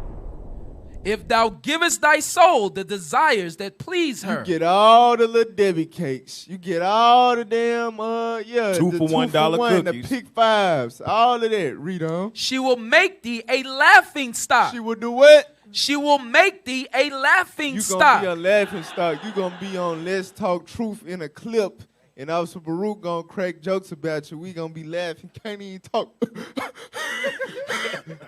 Come on, real, that's what God said gonna happen. If you give yourself to your lust, sis, we gotta learn how to refrain ourselves from our appetite. That's right. Think about your daughter. Think about the nation. You know what I'm saying? Think about your children. You gotta think beyond yourself and your lust. All right, it's bigger than this. All right. So appreciate you calling, sis. I know you a devoted listener. We appreciate you. Hey, Most High Christ bless you. Hey, run from the cakes. Right. Hey, let me get some. Give me Proverbs 31. Little Debbie don't love you. Verse 14. This for the sister right here, too. Hey, because the clip to it also said, look, hey, They put the little cheap stores right around the corner, hop, skip, and a jump. You can just walk. And you know the grocery store is far away. She going to the cheaper grocery store. She bought a whole 2 for $1 shelf. We got to do better, sis. We got to do better. Read that for me, verse 14. Proverbs chapter 31 and verse 14. This speaking specifically to the sisters. This for you, sis. Read. She is like the merchant's ships.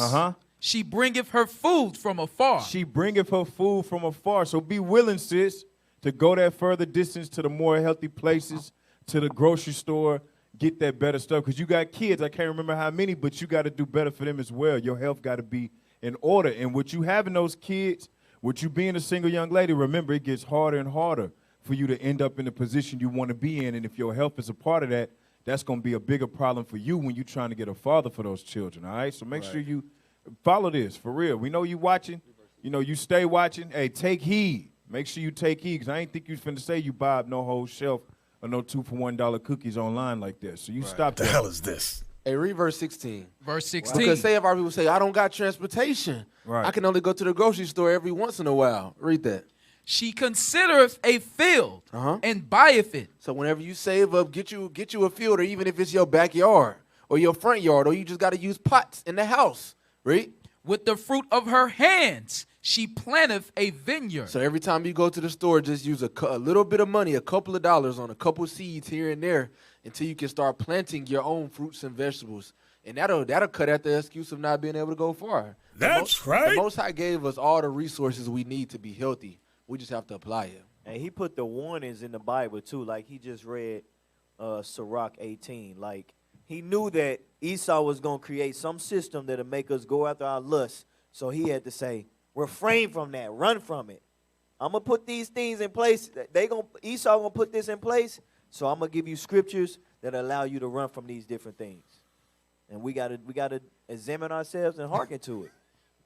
Play the video. Play the video. I live in South Memphis. I've been here all my life. They used to have a grocery store in the South Memphis, but now they don't.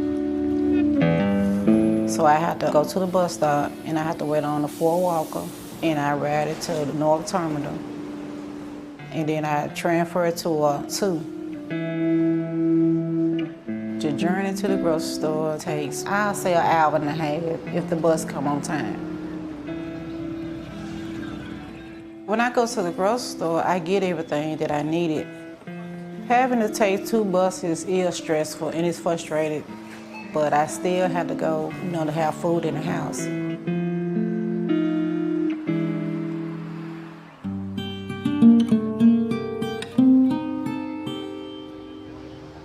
East Memphis is a majority white, upper middle class and wealthy area. Affluent people who own multiple automobiles have choices and much access to fresh food. And so we're in a parking lot of a well-known brand, Whole Foods. And across the street, there's a national grocery store chain. That same chain has a very upscale store on the other side of the movie theater. And just a mile and a half away is a Sprouts grocery store. Not even a mile east of here is a fresh market. This is very different from the experience of Memphians 4 or 5 miles north of here, 6 miles southwest of here in South Memphis, in the most distressed neighborhoods.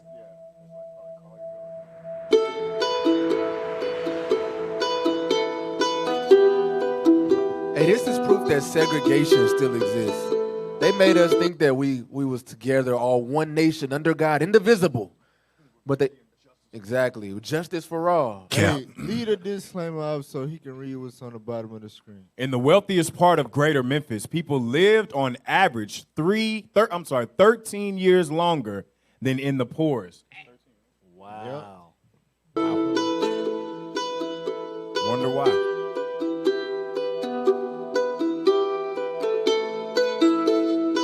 All right, this it. You Deuteronomy 28:16. So it said the people in the wealthier part of Memphis, in East Memphis, more towards the white part of Tennessee, they living longer and all of that. Read what you got. Deuteronomy chapter 28 and verse 16. Right, so in the video, you seen a sister. She had to catch the bus to the other side of town to go to the grocery store. Now, mind you, she riding a bus from the hood. She going to the grocery store. She got her little bitty little daughter got to carry all them damn groceries back on the bus to the hood. With it's a whole bunch of broke, bum people that's starving, hungry, don't got no money, and she ain't got no man. It just her little daughter with a whole bunch of groceries. She a walking lick. She got to go through all of that to get groceries. Read what you got. Cursed shalt thou be in the city. That's a result of the curses. Right. Cursed shalt thou be in the city. We got one grocery store in the hood, and it smell like butt cheeks. All of them do. But meanwhile, when you go to the white side of town, every other block is a damn Kroger. I remember doing bike squad, and I'm like, how many damn Krogers is it in West Little Rock? Right. For real, it's so many Krogers. Man, you go to the Heights. Kavanaugh, Cantrell, Markham. It's just Krogers every damn where. It is. Like, they don't stop. There's one on Chanel, But too. the nearest Kroger to my house, you know what I'm saying? I got to go 15 minutes to McCain. 20 minutes to Indian Hills. Right. You know what I'm saying? And that's the good Kroger. That's the good one, right. You know what I'm saying? For real. But when you go over there, it's not a Kroger too far from that. It's a neighborhood market not far from that. Why? Because that's where the white folks at. Right. They got multiple options. We got none. God said we was going to be cursed in the city. For real. Read on. And cursed shalt thou be in the field. Right, because in our neighborhoods, we ain't got no damn farms. We ain't ain't growing no healthy food. Right. For real. Man, obviously, you know how they do this. This how Esau, they the craftiest people, demons, most subtle beast of the field that there is. They make zoning laws to purposely make it a grocery store can't be over here. They separate the tax brackets and they do the stores based on, well, we can't put it over here because y'all don't make enough money. It'll go bankrupt. Well, why aren't y'all giving us the jobs to make us afford this? They got their whole system set up to where they can legally keep the good grocery stores far, far away from our community. Systematic oppression. Right. Systematic oppression. What the hell is this? Let's get the next video. Let's play that.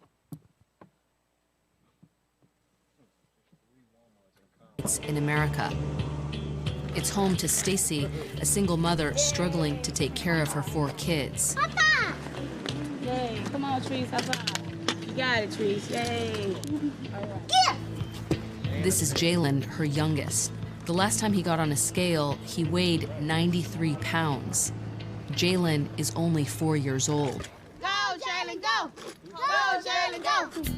In a family of thin siblings, how did one child, a child as young as Jalen, become obese? All right, good job, Jalen, good job. You all right? You're breathing kind of hard. Do you want to sit down and rest? No. You okay? Jalen's clearly an active little boy, so it must be something else. The answer started to become very clear to me inside Stacy's home. What is your problem? I'm getting ready to fix some lunch, y'all. Get ready to eat. Come on. Life isn't easy for Stacy. She's got her hands full, and when Jalen starts to cry, she'll do anything to make it stop. Let me fix you some. Will you eat for me first, and then get back on the computer? All too often, Stacy relies on food to assuage Jalen's tantrums. It's a pattern that started when he was just a baby. Your other kids are very thin. How do you think Jalen got this way? I've always fed all of them the same. With Jalen, he just wanted a little bit extra.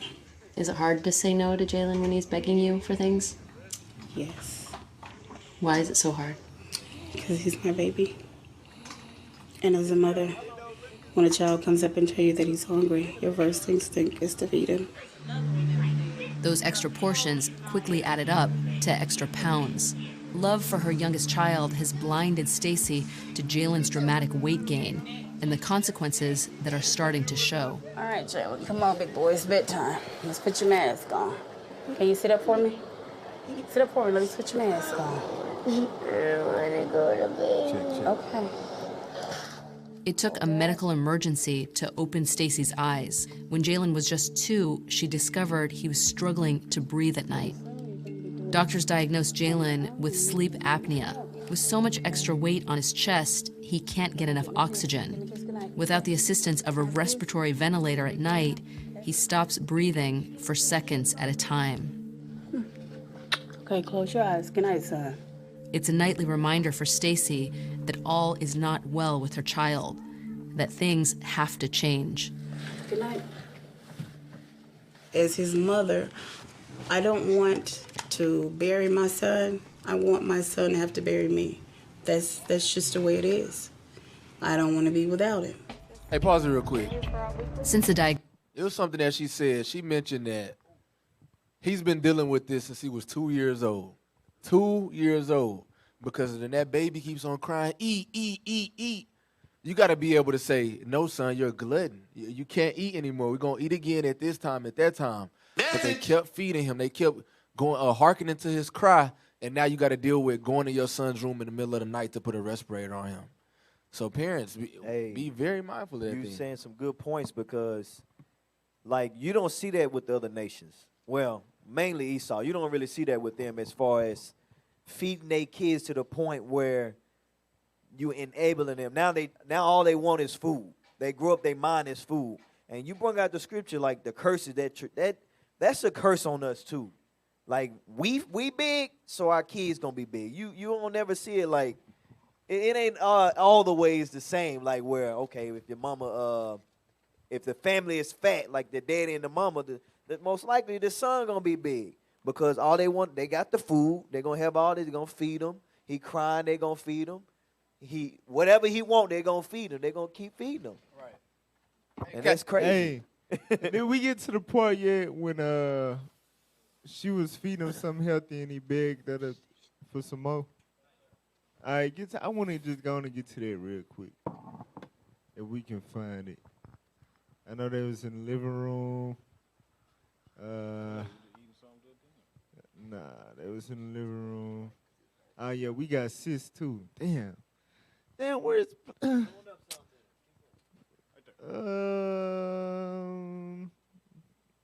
nah, it's ahead of that. Damn. I want to say she said at every point she wanted to be able to him to bury her and not her to bury him. But it's like what we mentioned, like, go to there. You go just got to stop feeding them.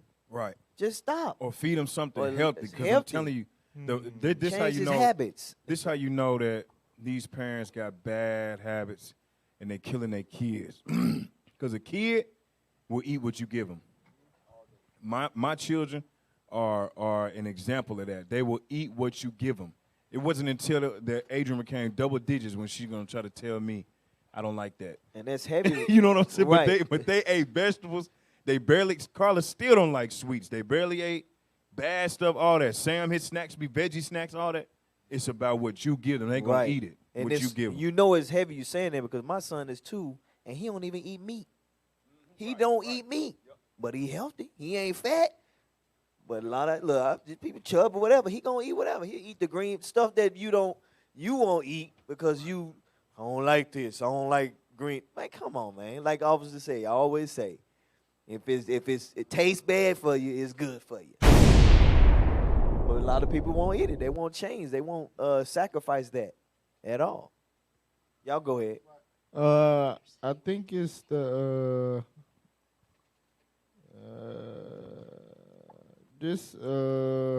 just keep go ahead and jump to where the sister at, the young sister. I think it's the next time stamp.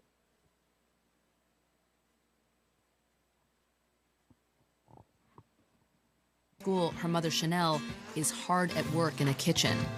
I have in here bell pepper. With fun. Come on. From there. All right. Pepper, celery, onion, cream of celery, cream of chicken, and sage. To supplement the family's income, she cooks lunches for the community. That's my dressing, and I let it bake for about an hour. Chanel's specialty is soul food. This is my sweet relish. This is my mayonnaise. I gotta have blue plate. If I don't have blue plate, it don't taste right to me.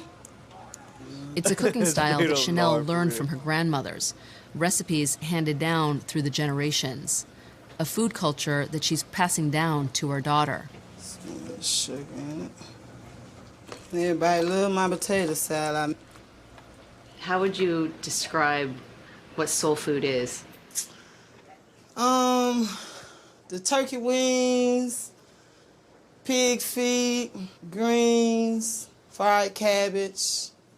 It's a different southern taste. You know, we use a lot of grease and a lot of hog and pork in our greens and stuff.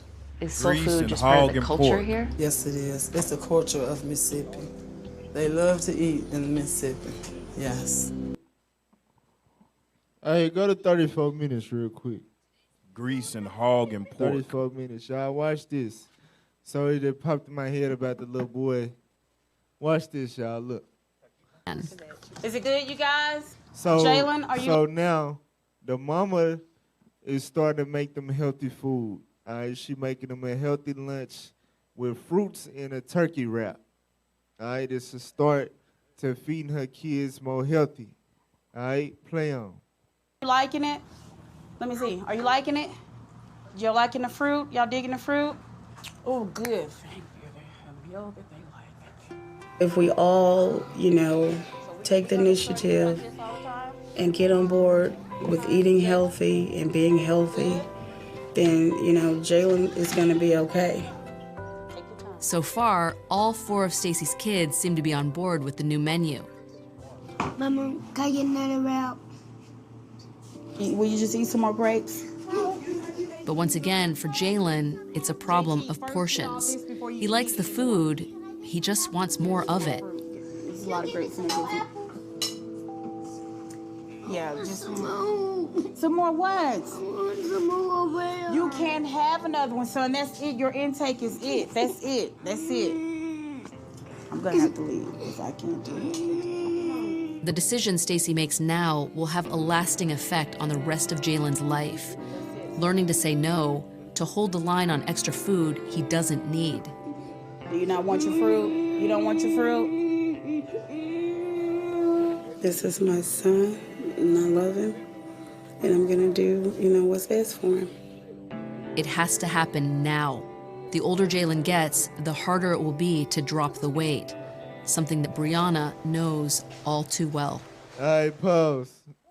All right, so look, we're going to pick up right there, but get to right 30, because this will be happening. Now, this is deep. It's right 30 and 7. This is deep because this is an effect of the curses. The man, you see the man is nowhere present in that house. Mm-hmm.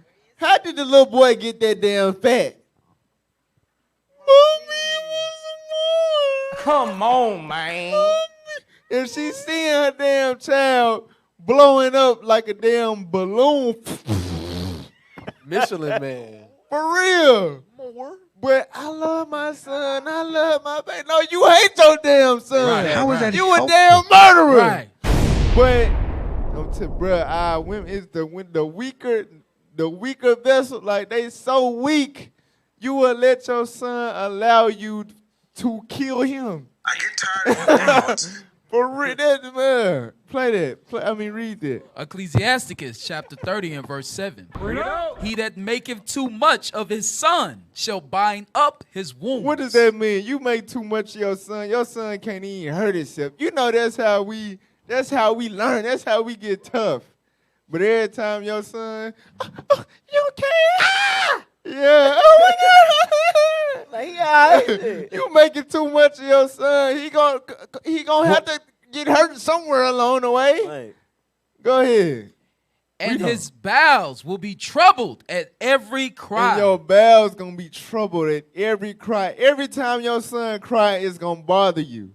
So you gonna feel like you the bad person for not giving him more food. He crying, now you feel, I'm not feeding him. But no, you overfeeding him. You didn't already fed him too much. Now his stomach's so damn wide, his appetite is too much. It take too much to get him full now. Come on, man. You know what I'm saying? But now you feeling guilty because he's shedding tears. You feeling like you know what I'm saying? Okay, just one more rap. No more rap. Right. That's why you need the man in the household. Right. He need a whooping. For in real. the bed. Because we would stand on the no. A woman struggle with standing on the no. Right. Like That's you right. make a man, you go in your room, you give him a whooping or whatever, but it's just a little whining. A little just a little bit of that. Okay, you come back. You know what I'm saying? But daddy, nah, he'll take your ass back in. You know what I'm saying? No. That's Go to bed. right. No. Exactly. Go to bed. Go to bed. Sleep on it. For real, my wife Sleep be it off. shocked sometimes. Like, I be like, yeah, take your ass. No, Right, you that's can't it. come in here. Go back in the room. And he will go to sleep. He will go to sleep. Right. It take the daddy to do that. I know if Facts. I wasn't there, that wouldn't have happened. Facts. Because when my mom was married for that little short period of time, it was a moment in that time when the kitchen would be closed. Her ex-husband used to close the kitchen at a certain time. I'm like, dang, I'm gonna get this nigga out of here. You know what I'm saying? He's trying to change rules and stuff. Hey, play on. Watch this. Play on. Back in Mississippi, 12-year-old Brianna, too, is working on a diet change. But cutting calories is not enough to get her back to an acceptable weight. Brianna needs to exercise to burn off the extra pounds, so she started working out at a community center. So y'all When she look, first I started just wanted to going. play that. I want to play this other video to go along with that. But did y'all hear what they just said? The eating lower calories and all it don't. You can't just do it with just the diet. You gotta exercise with it. All right, I'm finna shoot this video to y'all real quick. And this make me think of whenever the children of Israel, because like Isaac, if he was paying attention on the camera, the children of Israel would complain about food. So the Lord was like, you know what? I'm gonna make food ooze out of your nose and every hole on your body because y'all are never satisfied. Come on, the Israelites are never satisfied. Get Leviticus 26. The verse about Leviticus 26 and 26. This is the children of Israel. The book of Leviticus, chapter 26 and verse 26. And when I have broken the staff of your bread, 10 women shall bake your bread in one oven, and they shall deliver you your bread again by weight. Read. And ye shall eat and not be satisfied. This is the Israelites. God said when these curses come upon us, when we get destroyed for breaking his commandments, we're going to eat, and never be satisfied. Damn. That's why our people complain all the time. I ate, but I'm still hungry. This is the curse that God put on us. And as long as we continue to eat these bad foods, and you continue to let your kid hide moo-moos under this pillow and honey buns, they're never going to be satisfied. They're going to keep eating until they die in their bed. Hey, y'all praise to the Most High. Hey, that's on point. Hey, play that video I just sent, dealing with exercising. Then we're going to deal with fat shaming before we close out. All right, play that.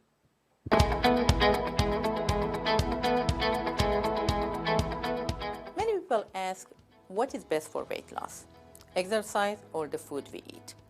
I should say both, but they have different roles. So you might have experienced that you may exercise a lot and you don't see a ton of weight loss. It's because actually there are new studies that show for exercise to be a weight loss tool, it has to be intense and it has to be more than 60 to 90 minutes a day. And that's not very practical for a lot of people. So don't think of your exercise as the calorie burner. It's still essential, but what actually drives the weight loss is the amount of calories that we eat, the type of calories we eat, and also how we eat it and when we eat it. So it's not just what we eat, but also how we eat it, like if you graze throughout the day. What we eat, type of calories, like half a bagel may have the similar calories as an egg, but they're not the same type of calories. How fast we eat. Are we eating mindfully? Are we eating with TV or computer? Or are we just eating when we are eating and enjoying it? So all those factors are, when it comes to calories and type of calories and how they're introduced in our body. So basically, you can't have one without the other. You just can't work out all day and still eat trash. Hell no. You can't go on a diet and eat a certain amount but not exercise. Hell You gotta burn the fat. You gotta burn the fat. Mm-hmm. All right? So look, all right. Hey, we had a lot more stuff to get to, y'all. I ain't gonna lie. Hey, can we put that one picture up and break this down real quick? It's just one the quick. big bone thing? No, it's just one big. Yeah, two pictures real quick. Put the one up I just put on the radio show page. It's a pie chart. Put that up for me real quick. I want to break it down real quick. Real quick. It's on the radio show page. Bet. There you go. Yeah, put that up. So look, they can't see it yet. So it says, hey, pull it back off, save it, and then pull it back up. Right. Come on, man. You tripping.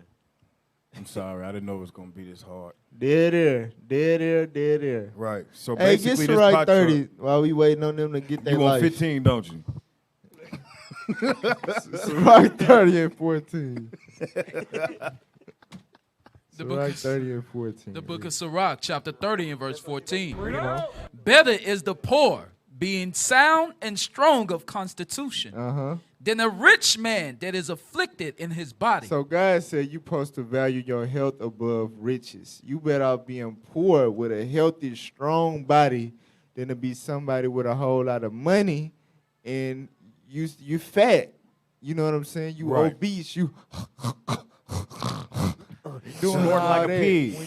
Why are you talking and snoring? You supposed to do that when you sleep. All right, Reno. Health and good estate of body are above all gold. Right. God said health and good estate of body are above all gold. Read. And a strong body above infinite wealth. Above the so much money in the bank that the bank can't hold it. And that's the thing. We worried about racks on racks on racks and get to the money and all of that, but ain't nobody getting to the gym. Ain't nobody getting the Whole Foods. You know what I'm saying? Get your ass to the damn fresh vegetable section. That's what you can worry about the money later. Hey, so you telling me all the rappers and stuff, they are not good role models? It's evil communications. At all. Read on. Verse 16. There is no riches above a sound body. Come on. And no joy above the joy of the heart. Because weight, the amount of weight that you have affects your joy, your mental health. That's your right. Physical health. Just like you can't diet without the exercise or exercise without the diet, you can't have a good mental health without a good physical health. You can't have good physical health without a good mental health. You know what I'm saying? We doing all this mental health campaign and all that. Hey, tell them people to burn the damn fat too. Right. Yeah. All right? Because joy deals with your weight as well. All right? Read on. 17. Come on. Death is better than a bitter life. Or continual sickness. So that little boy already got to use a breathing machine. He 3-4 years old. Come on, He gonna be dealing with the little pumps and all that for the rest of his life. God said death is better than to live like that. That's for right. real. God said death is better than to live like that. And you see how people battle with all type of depression and all type of whatever, but they don't want to take care of their health. Hell no. All right, watch this. I'm gonna get back to Sirach 30, but do the little picture thing and then get to the. Go ahead. Hey, real quick, just touching on the the eating half. This breakdown, I want y'all to see this. It says, why am I not losing fat? And we got a pie chart that pretty much illustrates all the reasons why. So you got the light blue section, which say you're eating too many calories. You got the other blue section, it say you're eating too many calories. The darker blue say you're eating too many calories. The next blue says you eating too many daggum calories. And then don't forget the darkest blue. Did not say daggum. It don't. Well, I had to put it in there. And the darkest blue say what? Read it for me. Purple. The purple section, what it say? You're eating too many calories. Hey, all right, take it down. Pull it down. But one more thing real quick, because I was familiar with what says, so I know some people get in their feelings. They be like, I don't know nobody that and talk about. Listen, there's literally somebody in the body. Yes. In the body. Yes. And he an officer, if I'm not mistaken. Yes. He's an officer. He lives in Springfield. Dang. But he snores while he sit. He just be, we thinking he's asleep. And we look over, and he wide awake. So that do better, officer. You know who you are. All right? Your brothers need to tell you to do better. The officer over you, he need to do better as well because he got some weight on him as well. We're not going to put you out. Hey, that's why we finna deal with the fat shaming. We got a captain in IUIC, and he be on these fat brothers' ass. Facts. Right. But why? He don't let up because, and that's the thing, you got to understand the reason why somebody going so hard about this. Is if you think it's hatred, if you think we just picking on you because you fat and we skinny, you's crazy. Me personally, I would want to trade places with a fat person because it'll be easier for me to lose weight. Y'all know how hard it is to gain weight? Right. You know what I'm saying? For the right way. Facts. It's hard as hell to just put on weight by, if you eating right. You know what I'm saying? It's hard to put on weight. I'd rather just be fat and get in the gym and get right and fast and ride a bike. That's so much easier, you know what I'm saying, than having to eat, bruh, if the struggle is real, so it's not we not picking on you because we skinny and you fat and all that. Hell no. It's experience that certain people have with loved ones and things of that nature, and they see the effect, you know what I'm saying, disregarding your health can have. We didn't have the officer, his wife passed away. You know what I'm saying? For real. Right. And I know they wasn't touching 40 years old. This stuff is real, man. This is not a game. So this whole fat shaming and you picking on me and we finna cast that down real quick. Right. That's But play the Lizzo. All right, everybody know this. She make my skin crawl. Like this sister right here, she just so nasty. All right, but she basically has overweight pride. You know what I'm saying?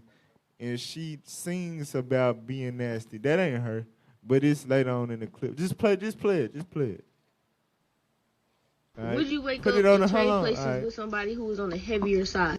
I'm glad she asked because this is giving me very much when that sociologist Dr. Jane asked that room full of white people, raise your hand if you want to be treated like how black people are treated in this country, or raise your hand if you would wake up and be black tomorrow. And nobody raised their hand, and that's because they know that there's some systemic bullshit that happens to black people that does not happen to them and will never happen to white people. So, yes, if I asked you right now, have you been shamed? Yes, you've been through a lot. Yes, it sucks being a person in this society because we have to go through so much to love ourselves. But would you switch places with a fat person's body tomorrow? You would not, because you know that there's a whole system that oppresses fat people that you do not experience and that you will never experience. So let's remember, body positivity, yes, we want to end harassment and shame, but we also are working to dismantle a system that oppresses fat people. Would you wake So what caused the outrage, she basically compared the fat struggle to the black struggle. Cap. You know what I'm saying? Now, one Bars. thing about it, you know what I'm saying? When you born black, unless you got Michael Jackson money, but he still couldn't turn himself white though. He still couldn't do it. You know what I'm saying? At the end of the day, he was still a nigga. Right. You know what I'm saying? No matter how pale he got, he was still a nigga.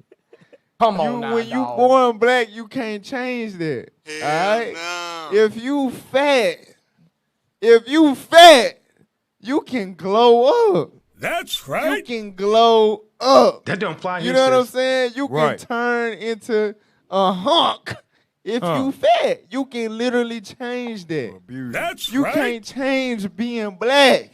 Right. That we gonna always be discriminated against. And if you fat, okay, yeah, you gonna go through some stuff while you're fat, but you can change that. Right. You know what I'm saying? Yeah, That's right. The sisters are not against fat people. I'm telling you, bro, our sisters just need to shut the hell up. And Stay just in your lane. Listen to the Bible and just do what the Bible. Man, You know what stop it is talking. though, because she lazy as hell. Yeah. That's all. She was Bring laying it out. down in the video. Right. Like just She sit couldn't- up and she talk. couldn't sit up for She the didn't wanna- video. She was look. You was. It's She trying to talk about some. It's a good thing. Like you didn't even want to show your whole body. Hey, quiet. discipline is the issue. That's Most hey, that's what- definitely. exactly. It's pure. We don't that- wanna- That's the problem. Hey, it's a whole show about this. Y'all know that, right? It's a show where trainers purposely gain 60 to 90 Yeah, I've to seen 100 that. pounds just to show the fat person that they training how to lose it. Like, they like, look, you've been taking this long. Let me show you something.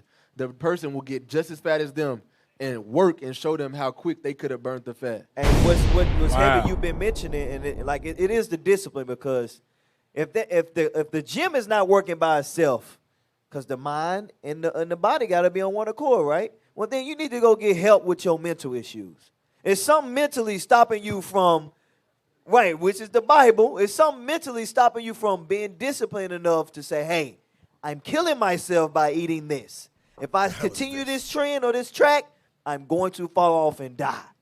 No, And they don't want see to that. take accountability. They don't, exactly. Because this the thing, right? So we understand it's systematic oppression. They put certain food in our neighborhood, whatever. But you got skinny people from the hood too. You Right. know what I'm saying? Right. For real, skinny people be in them living conditions too. So you can't blame all your fat on the systematic oppression. You can't blame all your fat on the damn slave food and all. Listen, everybody that come from that background ain't fat. Take accountability. Like you the one and went there that scrape up 3/4 to get a damn snack cake. A lard cake. Every chance you get. Every time you go to the store, all you needed to do was go get some laundry detergent. But you stopped at the register and threw a damn Twinkie in there with it. That's your fault. That is your fault. You fooling yourself. Take accountability. Fat people got a problem with accountability. That's right. And it's funny because the two people that got the biggest problems with accountability is fat people and black women. Who lead the world in obesity rates? Black women. Ma'am, there's no But reason look, this that you the should thing, weigh what you 'cause weigh. I really love my sister. If you know me, you know. I didn't really look down for some sisters in this truth, bro. You know what I'm saying? Real talk. I didn't look, hey, sis, hey. You know what I'm saying? I be really trying to help my sisters because I love my sisters. Right. Listen, y'all got to start stop doing that. Y'all got to start taking accountability. It's only so much somebody can help you until you start saying, I'm eating too damn much. Hey, I want to. Like, you got to take accountability, man. Damn. It goes so much deeper with so much other stuff. It do. Like marriage problems you dealing with, a husband that's battling lust and going out and messing up. You got to take accountability. It's counsel before that. Like, hey, sis, do this X, Y, Z with your husband. You don't do it. And then, you know, man, I'm telling you, we was really trying to look out for Bring it out. man. Hey. For real. But look, though. Go ahead. I want to say this, man, because you mentioned earlier, like, the hate. Like, they think we hate them. Yeah, but it's really reversed. You hate the people you're around because they can't really want to say what they want to say around you, and you'll get offended. Or if you pass away, now they got to have all the burden of whatever it costs to ship you, put you in the ground. Yep. I mean, it's sad to say it like that, but the hatred is flipped. They hate Micaiah. If you got problems breathing, you so fat you can't breathe, your back hurt, You can't sleep at night because the damn extra weight on your chest. You barely can walk You know straight. what I'm saying? You barely can walk straight. You got thigh burns because your thighs steady rubbing against each other. You stink. For real. Exactly. The damn ass dust all on the toilet every time you use the toilet. Bumps on your neck. Ass cheese. Bumps on your neck. You got but you still put that stuff in your damn mouth. Don't give a You hate your damn self. You hate yourself. That is the real damn problem. Right. Now, but while it's on my mind, because I know I had to mention it on the show, but we already passed the part where I was supposed to mention it. But dealing with the too much of your son, right? When the mama kept feeding the son. Right. So I got a story. All right. So now and then it tied in with something else too about because they use genetics as a thing too. Right. So okay, my mama and my daddy right now they overweight, both of them. You know what I'm saying? But my mama, when she was a teenager, she was skinny, and she started having kids early and all of that. And she just let herself go. But she ain't like Nutty Professor or nothing like that. You know what I'm saying? Right. She just need to take accountability, get on the treadmill and all that. My daddy, he just drank beer. He got a beer belly. You know what I'm saying? But, you know what I'm saying? No disrespect. I love my daddy. But he got a thing for overweight women for some reason. I guess because my mama scarred him or whatever. I don't know. She broke his heart, and he just started dealing with overweight women. All right? But my stepmama, she was overweight. She was a pretty overweight woman. I give him that. She was pretty in the face, but she was fat, though. So her son was fat, too. So her son, with my stepbrother, he was 9 months younger than me, but he was always way bigger than me, though.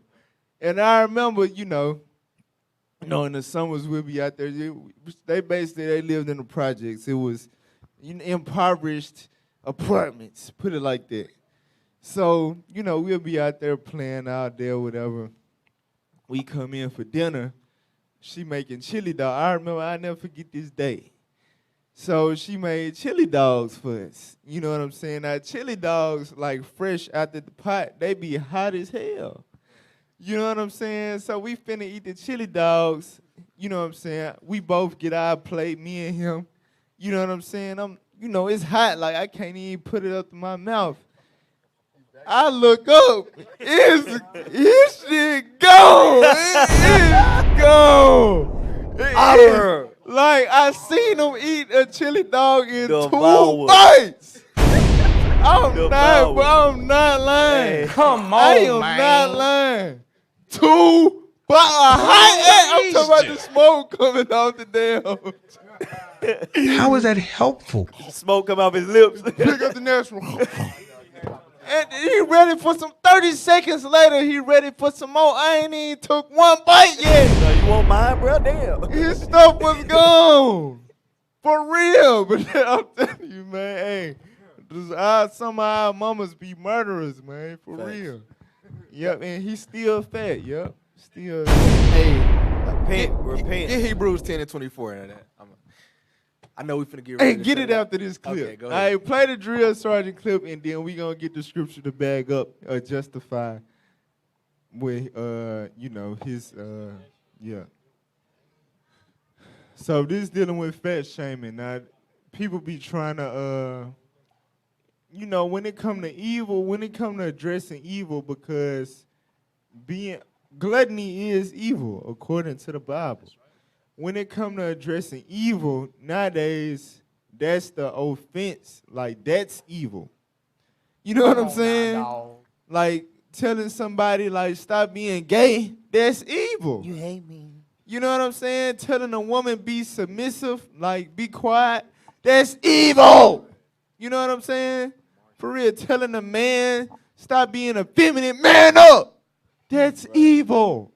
The hell is For this? real. So, look, basically this man, and it's just the same thing they say to us when we try to get our people to turn back to their God, keep the commandments so they can get eternal life.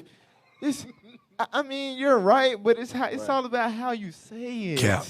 You gotta know how to do it. How to No, it's certain you can't come at people soft with certain stuff, man. Somebody killing themselves every day, you can't come at them with no soft approach. Right. Period. If somebody walking into the street, finna walk in front of a bus and literally die. That's a car. Hey, That's a car. watch out, bro. Hey, bro. Hey, bro. Hey. No. Ah! Get out the way! Get your ass out the way. You know what I'm saying? And they gonna be like, but after the fact, they gonna thank you. Like, thank you. You know what I'm saying? Like, for real. Right. Just give us a chance. We might sound rough, but if you do what we say in the kingdom, when you got eternal life and paradise and the Bible, you gonna thank us. That's right. Same thing with somebody trying to tell you to burn the damn fat. Right. Just listen to what they just do the message. And I That's guarantee you're gonna thank them for being how they was towards you. We'll play the video. Fat shaming, we've recently seen it happen to celebrities like Kelly Clarkson, Melissa McCarthy. But when is it fat shaming versus, say, motivation? Well, a lot of folks have different opinions, certainly John Burke. To the overweight people, I'm not going to accept you for who you are with that excuse of you should love me because I'm beautiful. Your personality might be beautiful, but your body is not. When I sit there and I look at somebody that's overweight, I find that utterly repulsive and disgusting. Why? Because it shows a lack of self-discipline. There are certain situations when you deal with a thyroid problem and things just like that. But for most people, they try and come up with excuse as to why they can be the way they are. And you know what I'm looking for right behind them?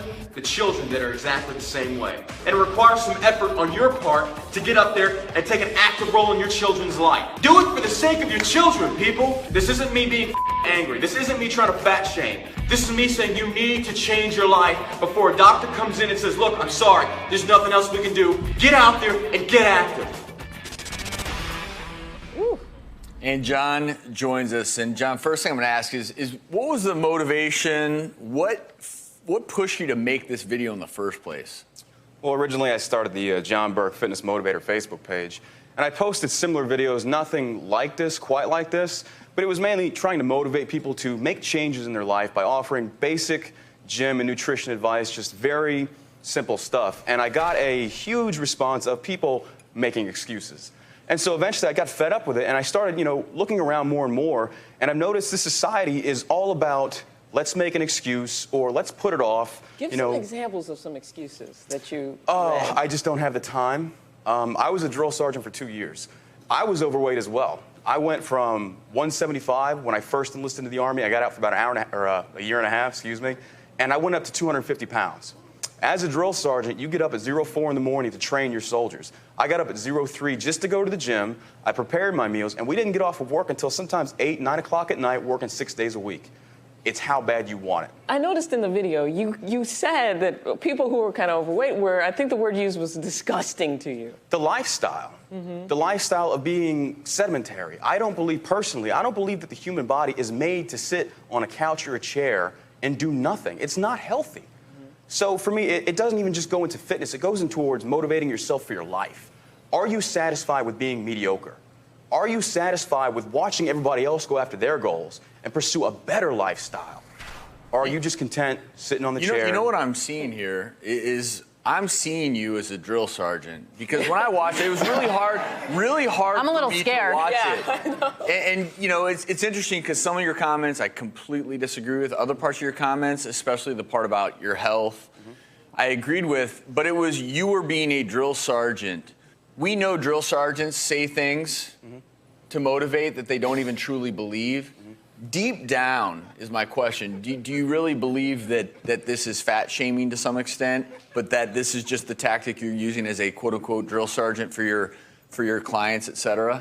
Absolutely not. Like I said, I was overweight. I've been bullied. I've been fat shamed. For me, yes, it is a drill sergeant style mentality, but you got to understand where I'm coming from. In my line of work, fitness saves your life. I train kids to go into combat. I led men in Afghanistan. I led men in Iraq. In the mountains of Afghanistan, you're pushing up to 7, 8, 9,000 feet elevation with 80, 90, 100 pounds of gear on your back. But let's apply that towards life. Weight loss. Is it easy? Absolutely not. It takes a dedicated mindset to go out there and change your body, because you got to have an inward change before the outward happens. I think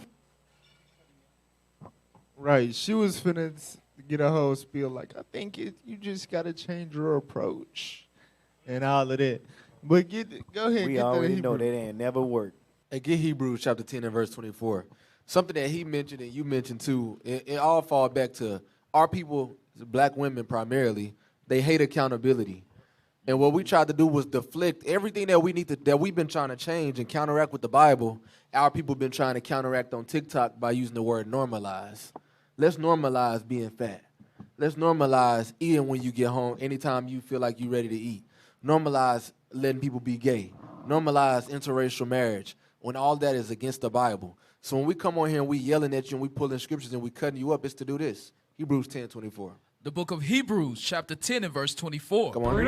And let us consider one another. If we really considering each other, if we really considering, you my brother, I don't want you to die. And I want you to be the same way with me. What we going to do? Come on. To provoke unto love. To provoke unto what? Unto love. We got to provoke each other unto love. Is it talking about the emotion?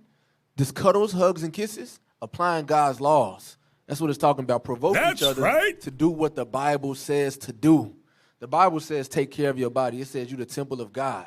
These are the things that the Bible says. If you love your neighbor, you're going to provoke them to do those things. Come on. And to good works. And to good works. Is it going to hurt you to go to the gym?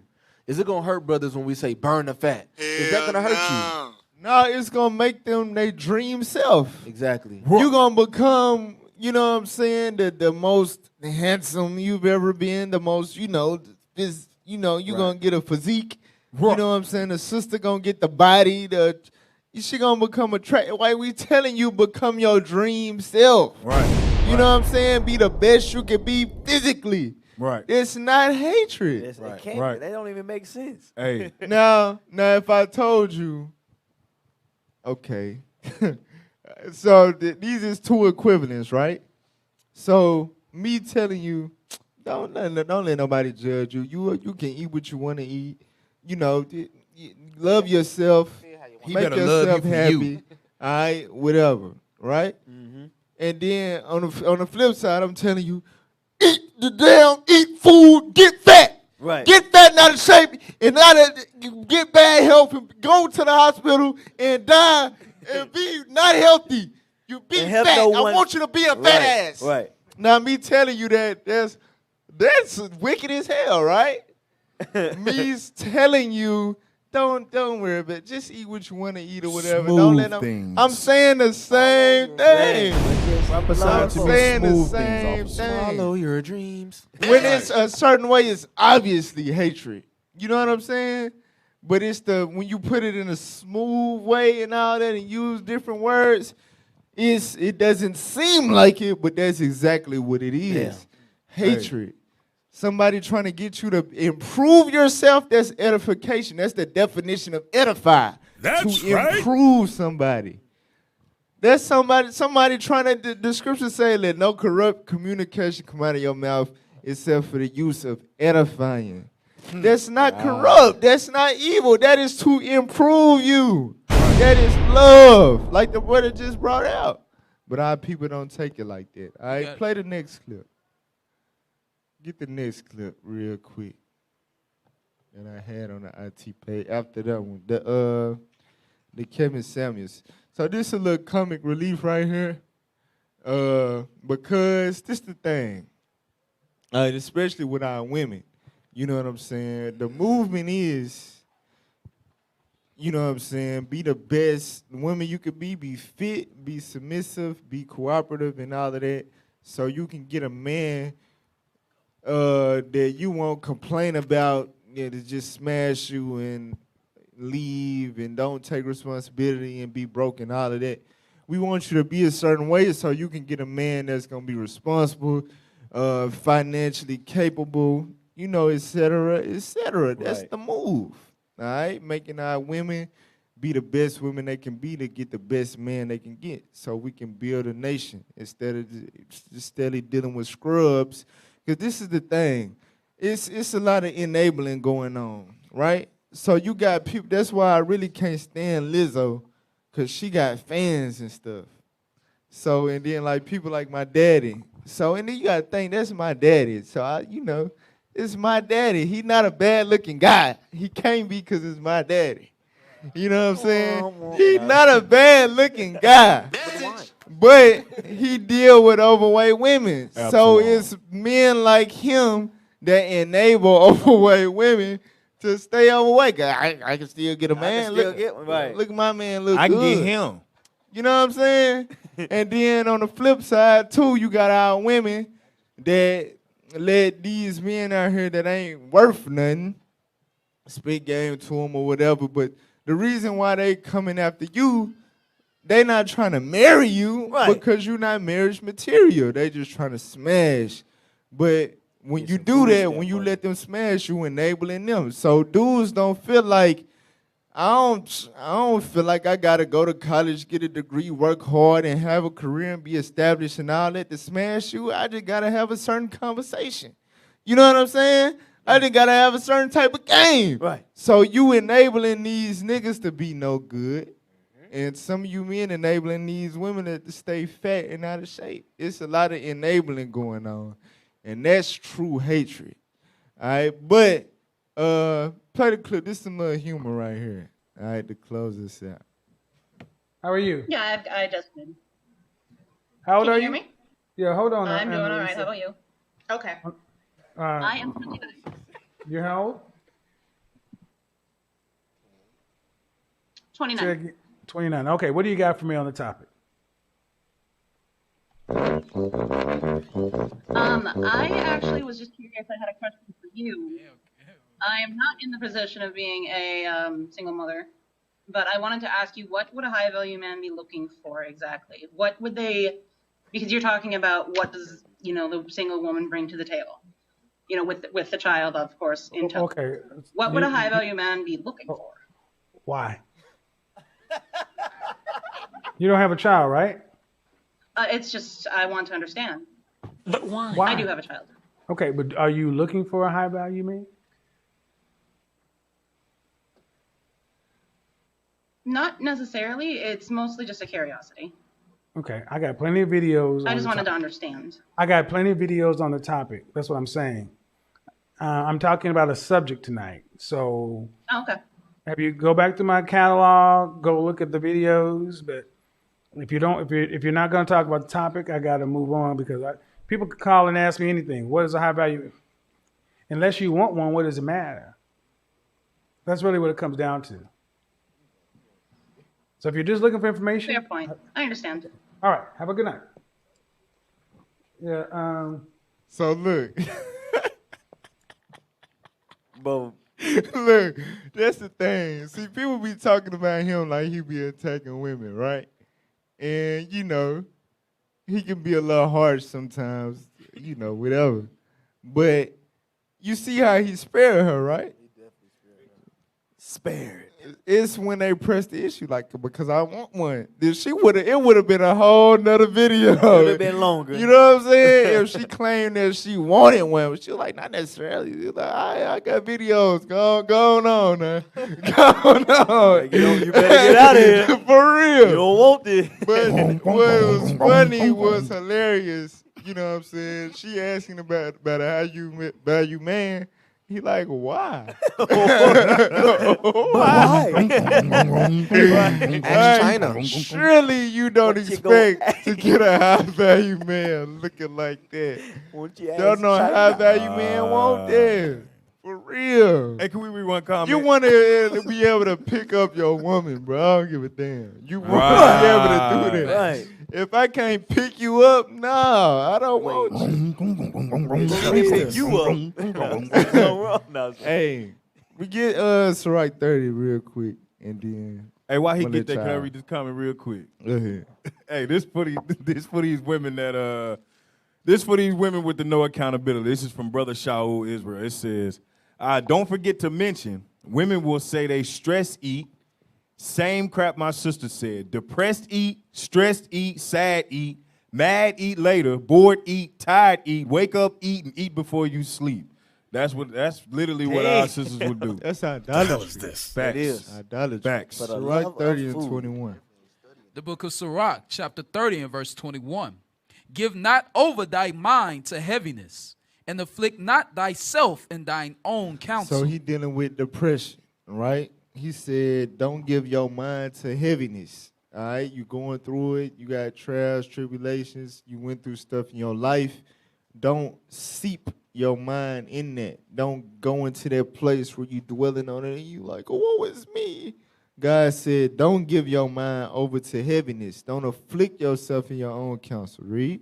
The gladness of the heart is the life of man. Right. So the life of man is contingent upon his level of happiness. That's why, you know, the leadership been bringing out so heavy. It's very imperative that a married man comes home to a peaceful household. You know what I'm saying? Because that affects how he bring the word out, his studies, his, you know what I'm saying? It has its effect. The happier the man is, the more he'll be able to do. And that goes for everybody. You know what I'm saying? The gladfulness is the life of man. Read. And the joyfulness of a man prolongeth his days. Right. So if you want your husband to live, I'm going out the damn real, but I got to address it when I read it. You want your husband to live longer. Right. You want your husband to be happy so he can be mightier and all of that and focus and go out here and make accomplishments and have careers and all that. Make it your duty to make them happy. It makes perfect sense. Like, okay, do the stuff that it make them happy. He telling you what make them happy, and you just ignore that. Like, come on now, y'all delusional out here. What the hell is this? But like I said, it go for everybody. Though. Everybody gotta be glad and be happy. All right, read on. Verse 23. Because if you make him happy, he gonna make you happy. Well, go ahead. Love thine own soul. Do what? Love thine own soul. If you love your own soul, you ain't gonna, you know what I'm saying, be sitting there, you know, can barely move and still stuffing a foot long down your throat. Come on you now, know what I'm saying? Right. I'm talking about the sandwich, all right? But you ain't finna be sitting there doing that. For real. $5 foot long, exactly. You ain't finna be doing that if you love yourself. Read. And comfort thy heart. Come on. Remove sorrow far from thee. For sorrow have killed many. That sorrow is going into depression. God said that has killed many. And people like to blame their sorrow on eating. I mean, we'll use that as a, what's the word? Excuse, a coping mechanism, right? To eat. But God says sorrow has killed many. So that actually attests to obesity leading to death. Right. Because a lot of people in their sorrow overeat and they end up dying because they fat as hell. And they get strokes and heart attacks. Read on. Go ahead. All right, read. And there is no profit therein. There's no profit in being depressed. Go ahead. Envy and wrath shorten the life. And carefulness bringeth age before the time. That's being overly worried about stuff. Always stressed about, you know, what's next and all of that. That brings age before the time. Wrinkles and gray hairs and stuff. Read. A cheerful and good heart. So in verse 22, it says, the gladness of the heart is the life of man. Right? So we all supposed to be, as, you know, people, we are the people breathing life into our people. We supposed to be the example of what it is to truly be alive. That's right. So it's a cheerful and a good heart, a good mind will have what? Will have a care of his meat and diet. So me and the soldier was talking about this last night about how, you know what I'm saying, basically, it's scriptures in the Bible that ain't necessarily thou shalt do this and thou shalt not. Like it ain't necessarily a law, right? But should we be applying it? And Christ said in Matthew 4:4 that a man shall not live by bread alone. Ironic.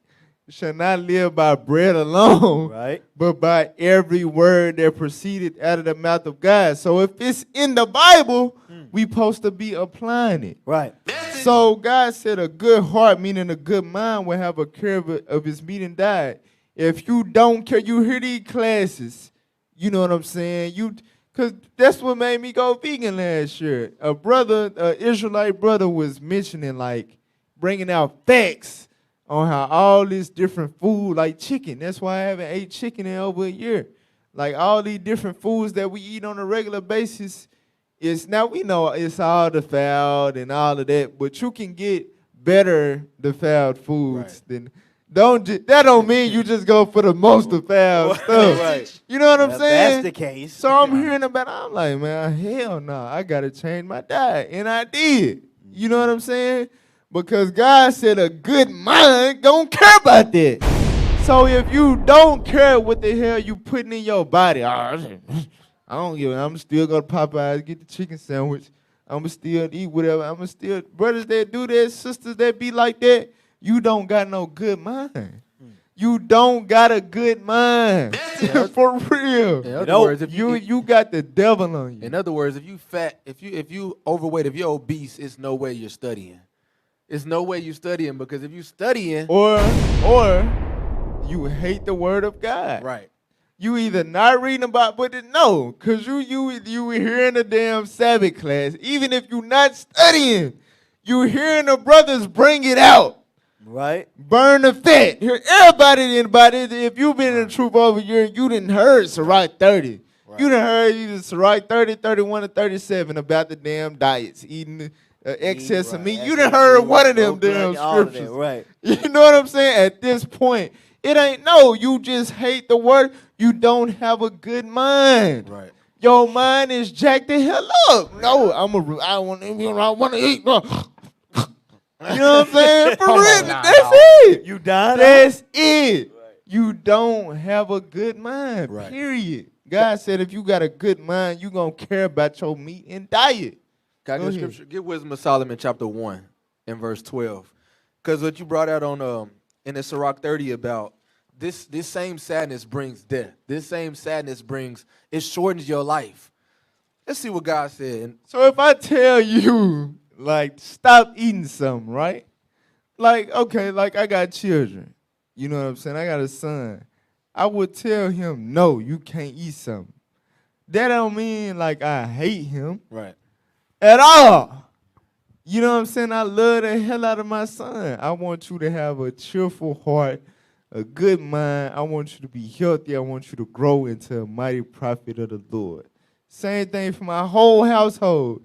But it could be misconstrued as if, why I can't eat this and this and that? Like, no, I love you. If I didn't love you, you know what I'm saying? We got to reform our mind. Facts. I just had to. Now, you on point. Let's see what God says about these stress eaters, these depressed, mad, sad eaters. Read that. Wisdom of Solomon, chapter 1, verse 12. Come on. Seek not death in the era of your life. What our people don't realize is they seeking death in the era of their life whenever they eat every time they going through something. They bringing death upon themselves. Keep reading. And pull not upon yourselves destruction with the work of your hands. That's suicide. You pulling destruction on yourself with the works of your hands. Why? In the era of your life, you're going to do these different quote-unquote things to cope, and they're all killing you. Sex outside of marriage, killing our people with STDs. Smoking marijuana, smoking cigarettes, killing our people. Stress eating, obesity, killing our people. These are the things that we bringing destruction upon ourselves with because we stressed out. Read. Verse 13.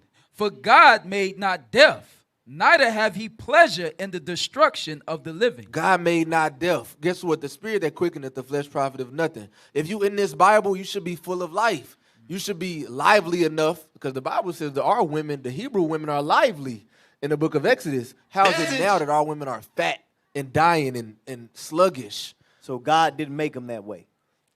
Nah, this is the inventions that our people sought out. Right. Like We went after our own lust. Right. So keep that in mind when you bringing destruction upon yourself in the era of your life. God said, don't do that thing. All right, we got to get these scriptures. We just can't let this show go by without getting these particular scriptures. Get to right 37. All right? So you brothers, hey, like we saw the video of the drill sergeant. He don't got nothing on Captain Shim at all. Facts. You know what I'm saying? His sisters, like, unless you, like, overhearing your husband conference calls or something, or somebody then they get to leak some little footage of Captain Shim addressing the, Like you have no idea how the men, you know what I'm saying? Yes. How they get the heat. Like sisters just be thinking we just be attacking them when no, we get it much harder. Right. You know what I'm saying? Even the skinny brothers. Hey, For remember- real, that's why I started getting in the gym and I like, hey. Remember what he did when he said, you a fat dinosaur. You like a freaking pterodactyl. Right, he did. You're a flightless pterodactyl. You can't fly. You're a Fatosaurus Rex. Come on now, dog. Bruh. Y'all hear this, right? This is a grown-ass man talking to another grown-ass man. Freaking fat Shaquille O'Neal. Right. For real. You lord. But it's out of love, though. You know what I'm saying? But y'all don't be having no idea. So, look, hey, sisters, y'all got to figure something out. Just being on the couch all day, being in the bed all day, and just gaining weight and just fat just fluttering all over the place, that's not good for your children. If you got daughters, man, look, as the mother is, so is the daughter. You know what I'm saying? Come on, man. It's bigger than you. It's bigger than your craving for some unhealthy ass chips and cookies and man, no. All right, Sirach 37:29. The book of Sirach, chapter 37, verse 29. Be not unsatiable in any dainty thing. Right, dainty thing going in the sweets.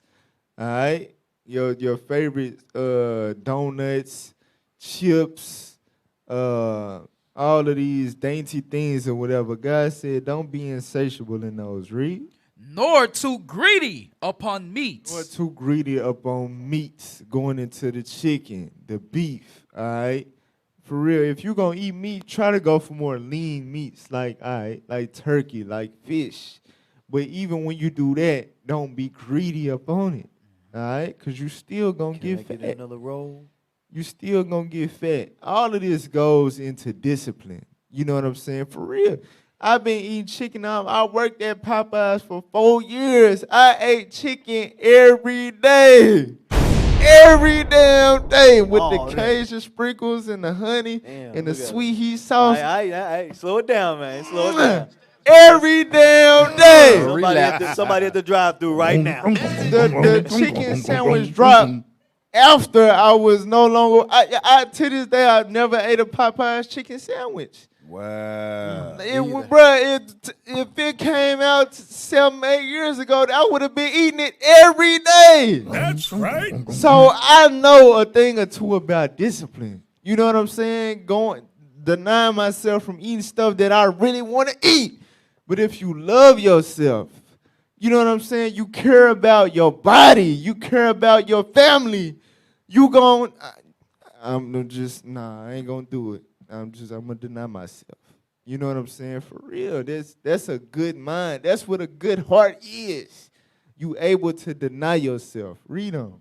For excess of meats bringeth sickness. Eating too much meat causes sickness. Read. And surfeiting will turn into choler. Surfeiting will turn into choler. Let's get the definition of surfeiting and choler.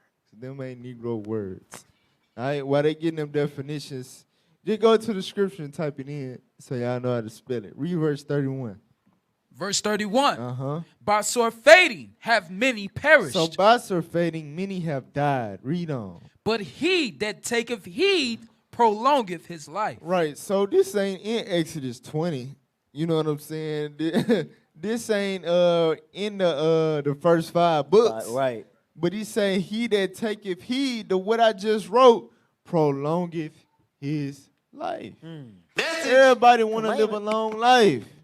You got to live by every word that proceedeth out of the mouth of God. Right. That's right. Get that in Job 23 and 12. Yeah, Job 23 and 12. Y'all got the definitions up yet? Yeah, what the hell going on? Surfeiting and choler. I did. Job chapter 23 and verse 12. Neither have I gone back from the commandment of his lips. Read. I have esteemed the words of his mouth. You did what? I have esteemed the words of his mouth. The words written in the Bible above what? More than my necessary food. More than my necessary, let alone the unnecessary food. More than my necessary food. That's how you know brothers and sisters don't be in a damn spirit. That's why, look, hey, you got to get this review. I know brothers and sisters don't like me right now, but I don't care.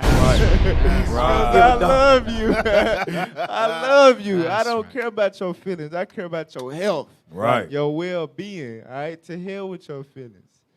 All right? So when you get done crying after the show, just go work out. Right. Get some help.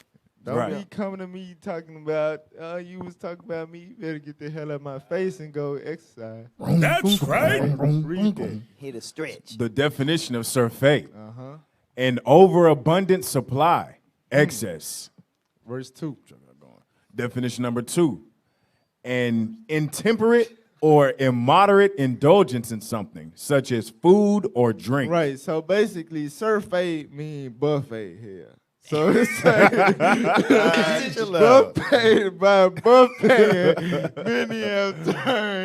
many have perished. All right, let's get colder. Hey, definition 3 basically saying a fat person. Disgust caused by excess. Exactly. You disgusting because you eat a lot. Message. All right, so it says surfeiting will turn into colder. So yeah, intemperate amount of food will turn into colder. Read. Kohler. One of the 4 bodily humors identified with bile and believed to be associated with a peevish or irascible temperament. Did I say that wrong? Yeah. Click that. Read the archaic definition. Come on. Archaic is anger or irascibility. Right. So basically, eating too much affects your charity towards your brother and your sister.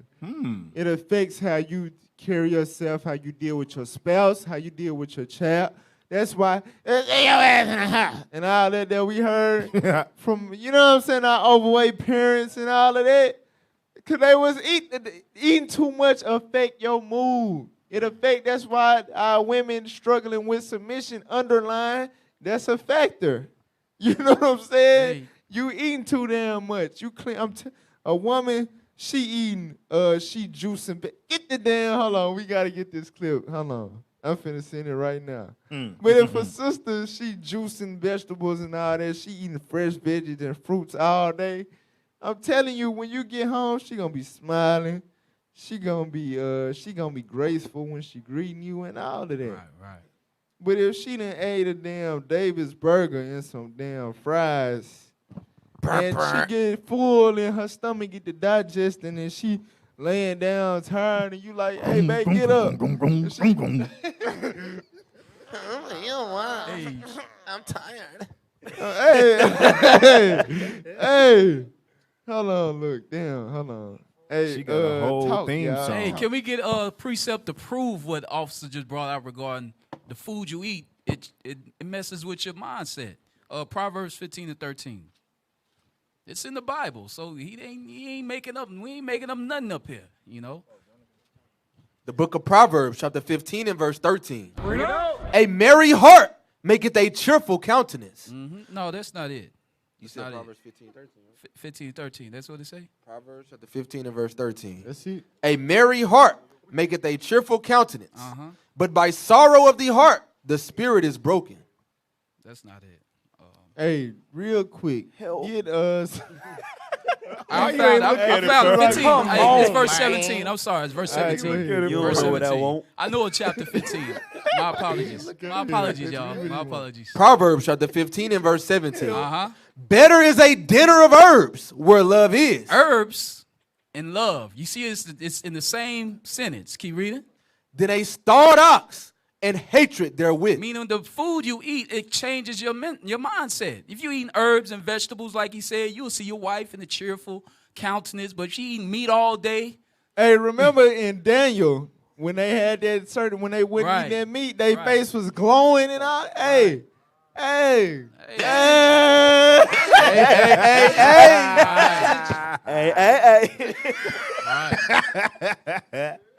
Thanks. You know. No, go ahead and finish your point, bro. Read it one more time. I gotta do it. Verse 17. Come on. Better is a dinner of herbs where love is than a starved ox and hatred therewith. So it's letting you know the foods let you know it changes your mindset. Whether you're happy or sad, it's from the food you're eating constantly. That's all I have. Tight. Go ahead, bro. Hey, yeah, we got the caller out. Hey, caller, we appreciate Give your us. patience. Hey, you on Let's Talk Truth. What's your name and where you from? Man, they gone? You all right? Hey, caller, can you hear us? Yo. Can y'all hear us? That's okay. We'll get back to you. All right, get Sirach 26, 16, and 17. Then we're going to play this on clip. hold, didn't they? Sirach 26, verse 16. So this right here go with when Toby said that we may be aged together. And it go with Proverbs 31 that y'all brought out earlier about the righteous woman. She gonna go afar. She gonna go where the good groceries at. You know what I'm saying? Bring home the good groceries. Right. And yeah, because that's a part of her role. Read that. The book of Sirach, chapter 26, verse 16. As the sun, when it ariseth in the high heaven. Right. So when you watch the sun come up, you know, that's a beautiful sight right there. Sunrise. Read. So is the beauty of a good wife in the ordering of her house. So a good wife ordering her house, that goes into the cleanliness of the house. All right, that goes into the groceries that she brings home, the food that she prepares, all of that. You know, that goes beyond decor. I think people use this as a decor scripture. No, it goes into the organization of the pantry and the cabinets. You know what I'm saying? All of that. The ordering of the house. Watch this. Read on. As the clear light is upon the holy candlestick, so is the beauty of the face in ripe age. So the beauty of the face in ripe age. So how do these correlate? A woman ordering her house and being beautiful even when she gets older. How do those two go together? Let's play this video. Play the video. Well, she's a mother and a grandmother, but she doesn't look it. Take a look at that. Annette Larkin says she's made her own fountain of youth, and not through plastic surgery. Now her husband says he wish he would have listened to her years ago. Tanya Rogers has more on her secret. And here we have some ginger. Annette Larkin shows off her garden in her Miami-Dade County backyard. It's full of fruits and vegetables. Every corner of her garden has something that is edible. And I've been eating them, and they're so good. She also collects rainwater to drink and water her plants.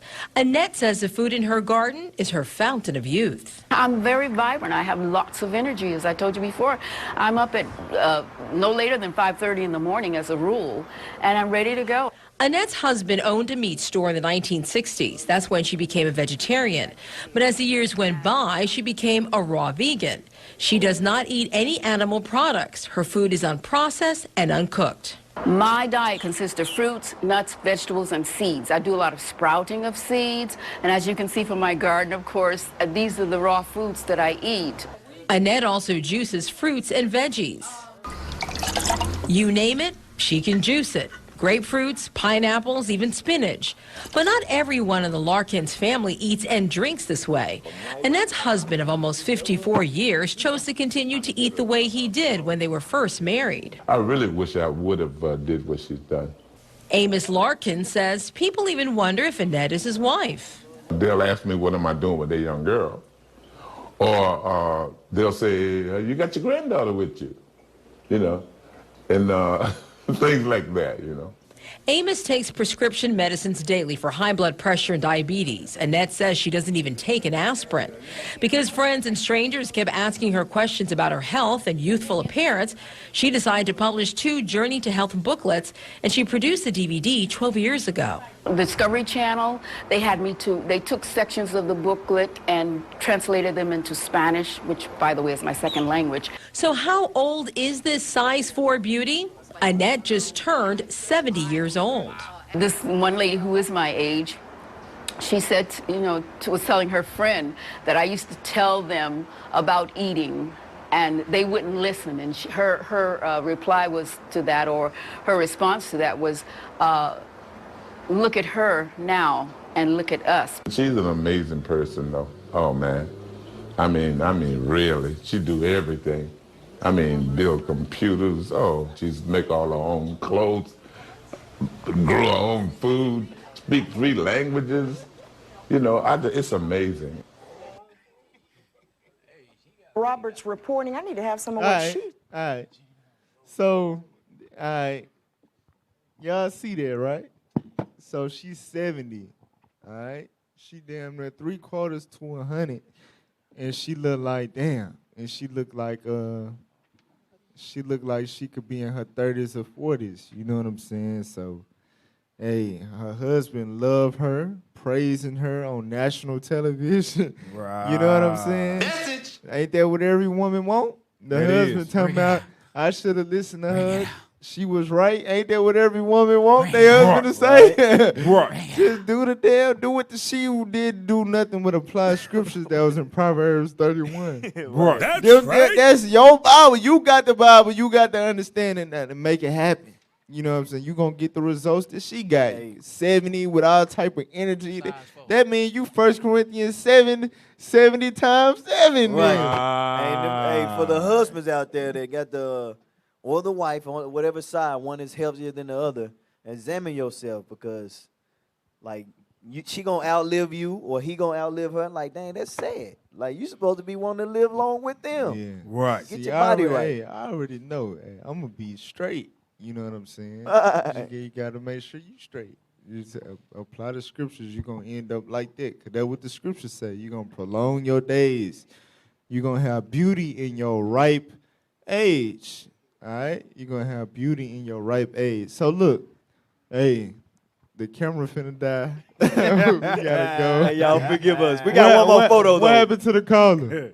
They been gone. Okay. Hey, we got one more photo. Hey, put that big bone photo Yeah, up. we got to squash this real quick.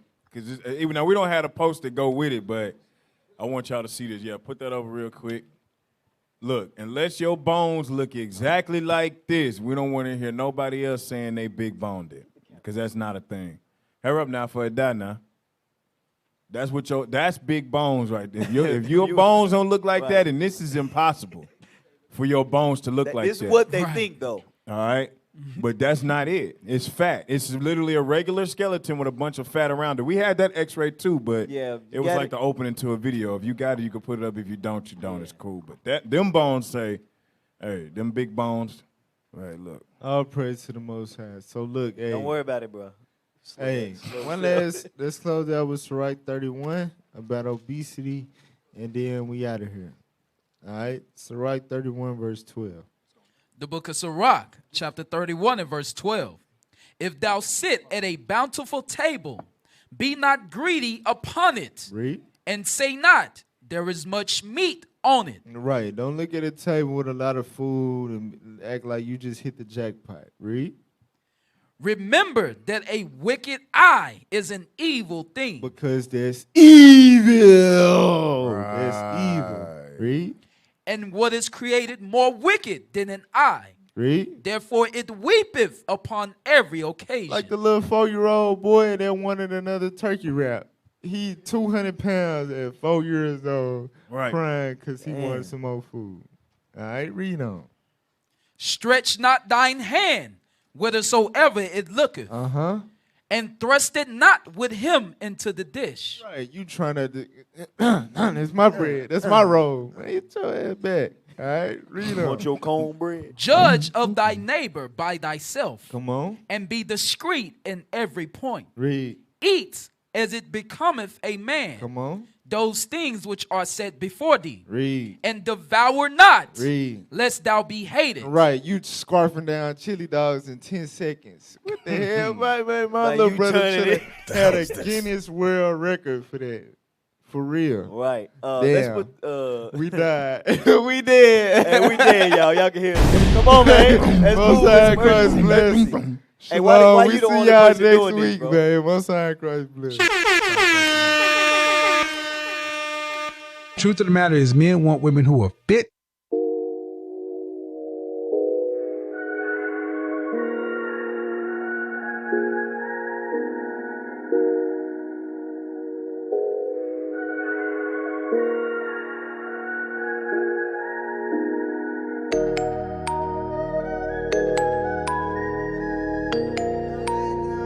That is against the nature of human beings. The female is not supposed to outweigh the male. I ain't never seen a good thing. I ain't never seen a good thing. I ain't never seen a good thing. I ain't never seen a good thing. Come out of Nazareth. Come out of Nazareth. Come out of Nazareth. I ain't never seen a good thing. I ain't never seen a good thing. I ain't never seen a good thing. I ain't never seen a good thing. Come out of Nazareth. Come out of Nazareth. Come out of Nazareth. Coming straight out that north. They know me well on my side. Ironic, my name from the Bible, but they raising hell on my side. Stricken with poverty, I only profit be the illegitimate kind. Watching for the cops, watching for the ops, never know which enemy slide. I can't give my life to the streets, I know I'm really trying to give it to God. Son waiting at the crib for me now. I gotta be there for him and provide. Brilliant trip don't wanna see me alive, so I gotta keep the stick when I'm riding. Joseph telling me repeating I'm trying, but how I'ma win with this shit in my mind? No, I'm chosen, I can feel it inside, but how I'm supposed to leave my niggas behind? Can't help it, admit that I'm dealing with pride. I know they gon' say that I switched and I'm high. Know how I feel, need to quit with that line. I told them if they don't repent, they gon' die. Every time I pull a script, they look me in my eye and say I ain't really they got it. I ain't never seen a good thing. I ain't never seen a good thing. I ain't never seen a good thing. I ain't never seen a good thing. Come out of Nazareth. Come out of Nazareth. Come out of Nazareth. I ain't never seen a good thing. I ain't never seen a good thing. I ain't never seen a good thing. I ain't never seen a good thing. Come out of Nazareth. Come out of Nazareth. Come out of Nazareth. I'm from the streets where that life it be grimy. I got that project left all up beside me. Got me a couple of goons that's behind me. I stayed on the block, you knew just where to find me. If it's forgot, I was quick to remind them. You know exactly what we supplying. We're slanging it happily until we die and avoid you in accident. It's best you ain't try. If it's that gutter, I called it that life. Didn't give a damn about paying the piper. Came from the dark, had to switch to that light. Learned me some laws, had to switch up the side. Now I'm switch, only slanging them scripts. Sipping milk, come and get you a fix. Getting built, never waving no tilt. Serving knowledge, come and get you a meal. I ain't never seen a good thing. I ain't never seen a good thing. I ain't never seen a good thing. I ain't never seen a good thing. Come out of Nazareth. Come out of Nazareth. Come out of Nazareth. I ain't never seen a good thing. I ain't never seen a good thing. I ain't never seen a good thing. I ain't never seen a good thing. Come out of Nazareth. Come out of Nazareth. Come out of Nazareth.